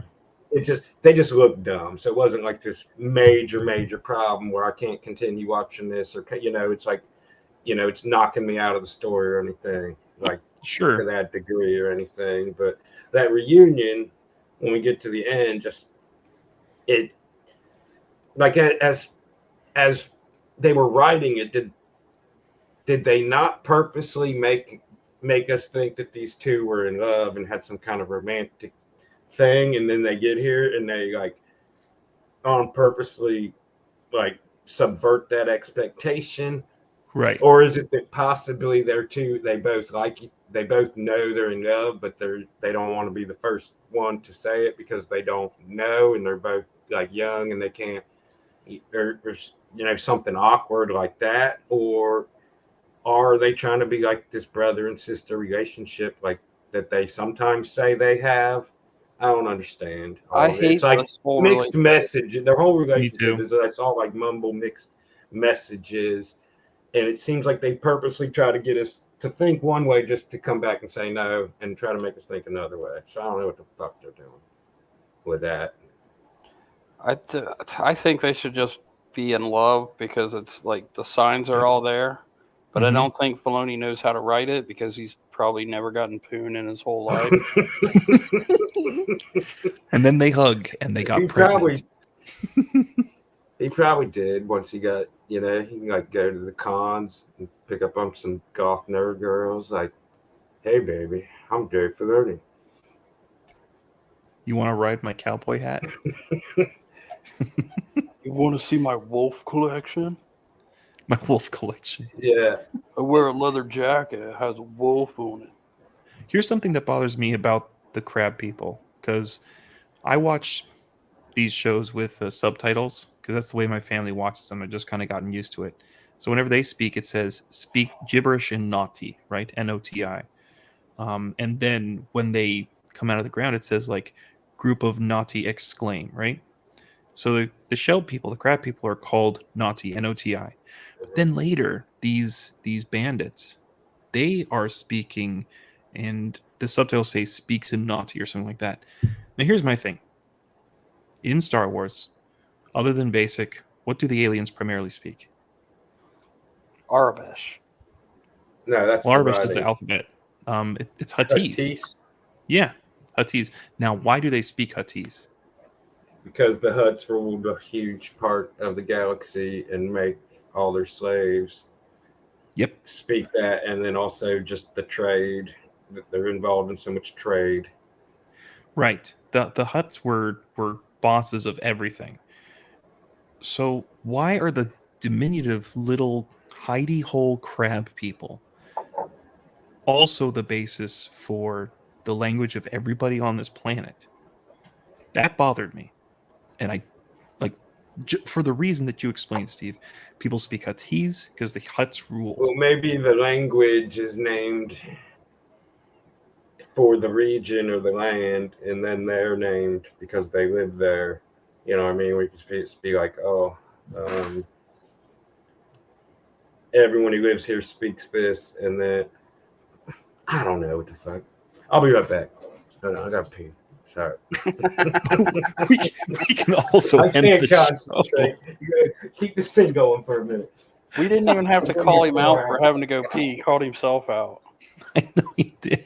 Here at the Blue Milk Special, we almost always call out everyone for having to go pee. Blue Milk Special. Now you are talking like it's a porno move. Blue Milk Special. Blue Milk Social. God damn it. I know. I write special every once in a while and I have to delete that. No, it's the social. Yeah. Yeah. So it's I don't know. because we are special. I'm gonna let that sit there. I meant it just the way it sounded. So you give this show a 6 out of 10? 5.5 to 6. Somewhere in there. It's not the worst thing I've ever seen. It's not the best thing I've ever seen, but it's definitely worth a watch through, I think. Yes. I think Filoni's trying. I don't know that he's quite there for a movie, so that's going to be interesting. Whew. I'm not one of these chills that's like, oh, Dave Filoni saving Star Wars. That's not me. Like, I know. Yeah, the peak Star Wars crowd, it's a bit tiresome. It's like this is very much not peak Star Wars, and that's okay. Doesn't need to be. I feel like a show like Andor, where you have it set in this world, but the show itself is very different from anything you've seen in this, like as far as like narrative structure, what you would use. What is the villain in Andor? It's not like a Darth Vader. It's the Empire, but an actually like functional group of individuals. That's what makes it kind of scary. It's like, wow, they're actually dealing with something like kind of cohesive. So like Andor, as far as Disney goes, it's probably peak Star Wars. Yeah, Ahsoka, I agree. It ain't it. Ahsoka's decent. I have it on par so far. I mean, without seeing the last 2 episodes so far, I have it on par with Mando 1 and 2. But Andor is the best that Disney's given us for Star Wars shows so far. Andor is like, okay, it's got the tone, it's got the look, it's trying to be an adult entertainment show for intelligent people, and it's not like spoon feeding you and condescending or whatever, and it's actually well written, and it's a pretty exciting show once it gets halfway in. But yeah, you have to get through the first couple episodes of Andor. I'm not even gonna Ahsoka's lie. more though to the it's more appealing to like that, both, you know, it's trying to hit the young and the old, you know, more like, you know, Clone Wars Rebels, or, you know, it's Andor, I think, is probably more, you know, for a mature audience. Oh, it definitely is. And Ahsoka's more for a general audience. Andor and is. then Boba Fett is written for like people who are either mentally retarded or 3 years old or something. Like that whole Mandoverse. Or maybe both. They're ignorant. They're ignorant. I think Ahsoka's way better than Mando. Just in the writing, you know, it doesn't contradict logical train like them fucking fobs. Don't get me started on these. Like them You get fobs. yourself started on the fobs every that was the time. first scene in the first episode, and it was fucking retarded and built out from there over 3 seasons. There's a couple cool parts here and there and there and there. It goes from fobs to fucking Lizzo. So don't try to tell me that show's cool. I'm just gonna Sorry, say, not buying it. the Luke scene in season 2 of Mando is the best scene that we've gotten from Disney Star Wars, dude. The best scene. Nah, the best scene from Disney Star Wars was in Rogue One when they That's took a old better footage, scene, yeah. put it into the X-Wings, and they had this like the grand finale. That was cool. Come on. When you That have was- director Krennic standing from the highest pedestal on this planet, and he gets shot straight through the heart by the weapon that he's been developing this whole time. It's so poetic. That's the best that Disney is. Yeah, I think so too. I can't, dude. Like, I like Rogue One, but like, it's Luke for me, dude. Straight up, all the way through. And then it went nowhere with it, and it didn't even make any sense in the long story. I'm not saying that they went somewhere with it. I'm just saying that was the They best. went scene. backwards with it because she goes through all this trouble to tell the Mando that she doesn't know where any Jedi Masters are, and she can't train him. But if she takes Grogu to this rock on this planet and sits him there, some other Jedi might hear his call and come and get him. And then that all happens, and Luke comes and saves him. And then in the next time we see him, like Ahsoka's on their planet just hanging out with him. Like, oh, I forgot to tell you, Din, I know exactly how to get a hold of Luke. I know his phone number, and I got to hang out on his planet sometimes. Like, it made no fucking sense at all. Mohbit says, in the days of the ancient alien civilization did not differentiate between green and blue, sir, at Arrogant Ape. I was trying to tell Mo because he's explaining blue milk to people, and he mentions The Last Jedi, and I was like, that was distinctly green. That's unpasteurized. It's unpasteurized. All milk in Star Wars is not blue milk. You have green milk and you have other kinds of milk. But when you pasteurize it for space consumption, it turns it all blue. That's why everyone has blue milk everywhere. You probably didn't know that, did you, Mo? I'm going to do a video all about it. I'll explain this to you guys later. Stay tuned. Well, guys, you want to close it out? You got closing thoughts on Ahsoka, where it's going to go next? I don't know. I hope there's some Abeloth stuff, because I think that'll be really cool. I hope there's some... I'm kind of torn on the Zepho stuff, because I don't really know the lore of that well, but it sounds like it could be kind of cool. Sorry, Corey. Never mind. We've been here for 3.5 hours, Corey. Sorry. I'm with you there, Crazy. Abeloth would be interesting. I don't see many hints towards that.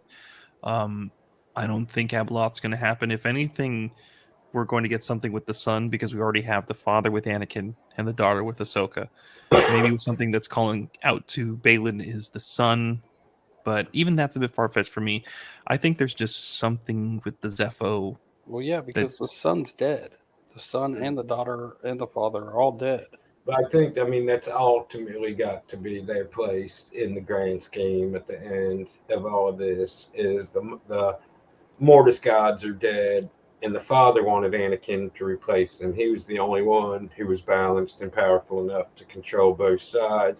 And Ahsoka's already got the freaking daughter's Moray life force in her. So it's like, they just need someone to replace the son.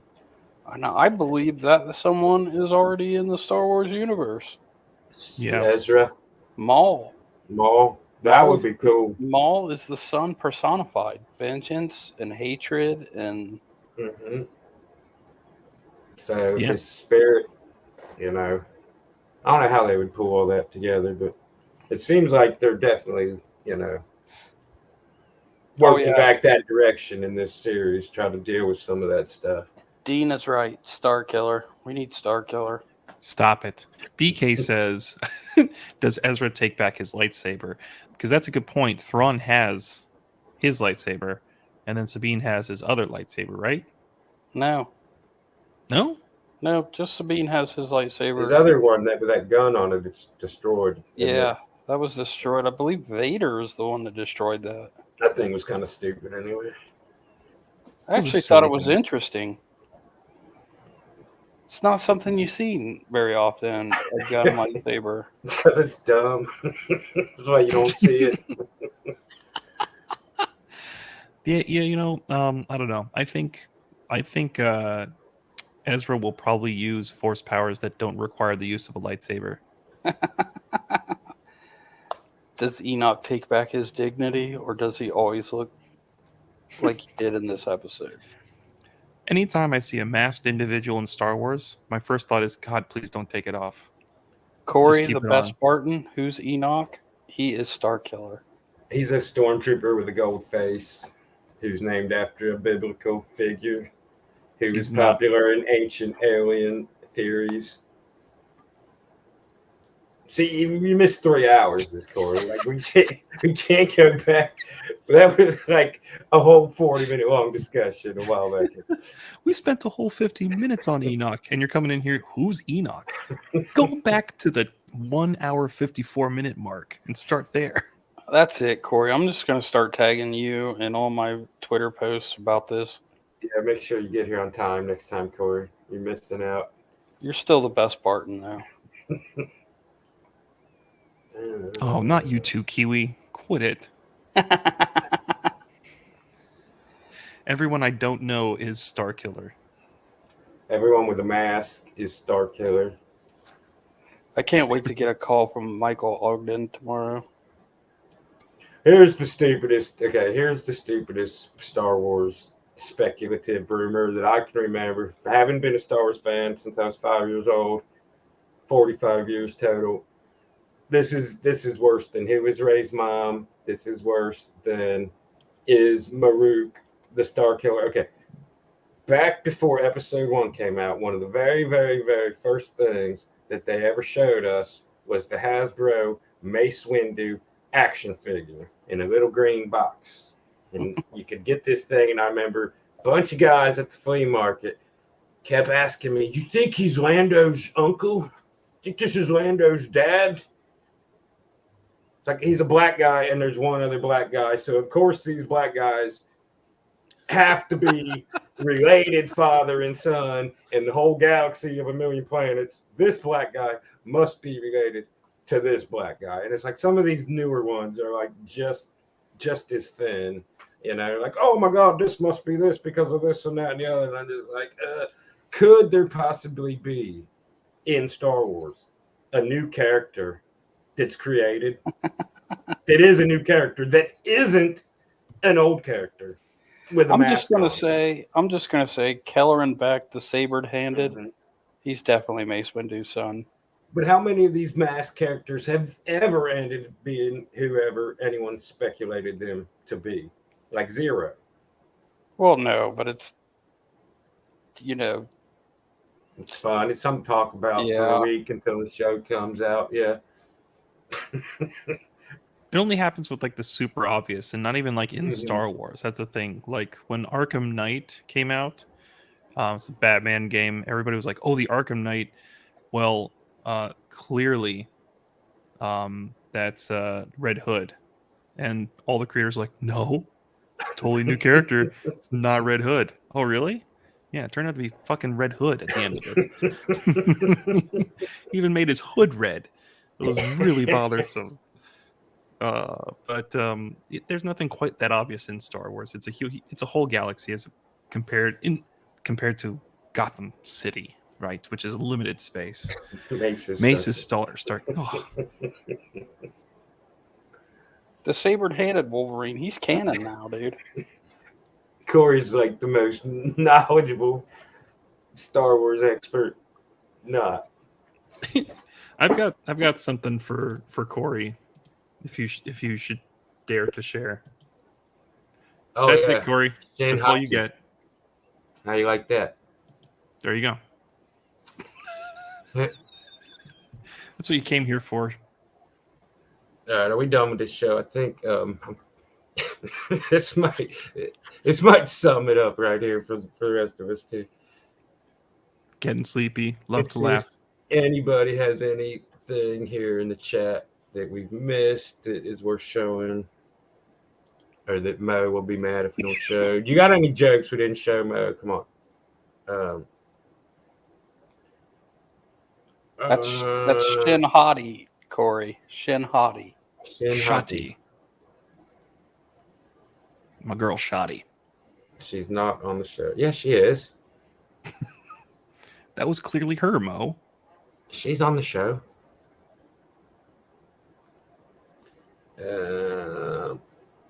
Okay, let's do this.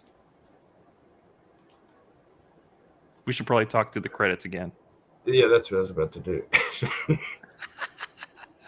All right, good night, guys. Here we go. All right. Yeah, thanks for coming, everybody. I think this is the biggest crowd we had ever so far. Lively crowd, too. Felt great. If you pay attention, Dean, you get to see. Oh, Zeb. Oh, there you go. Yeah. Unless Steve cut it out. No, this is the same as last week and the week before. Good night, Mo. Thank you as always for coming. Thanks for making our show better, Mo. Thank you, Michael Thank you, T. Kiwi Skirt. Michael T helps out a lot too. Corey Barton, Jeremy Birds. Yeah, Jay Birds. Appreciate you. Wolverine. Volvo. Yeah, I enjoyed having you here tonight, Mermaid. That was fun. Dino. Steve Larry. Steve Larry. Michael, Steve's friend, wherever you are. BK. Michael Good seeing you, BK. Glad you were here. Yeah, BK. Thanks for staying up, man. Appreciate you. Later, guys. See you next week. Forget Dean. Peace.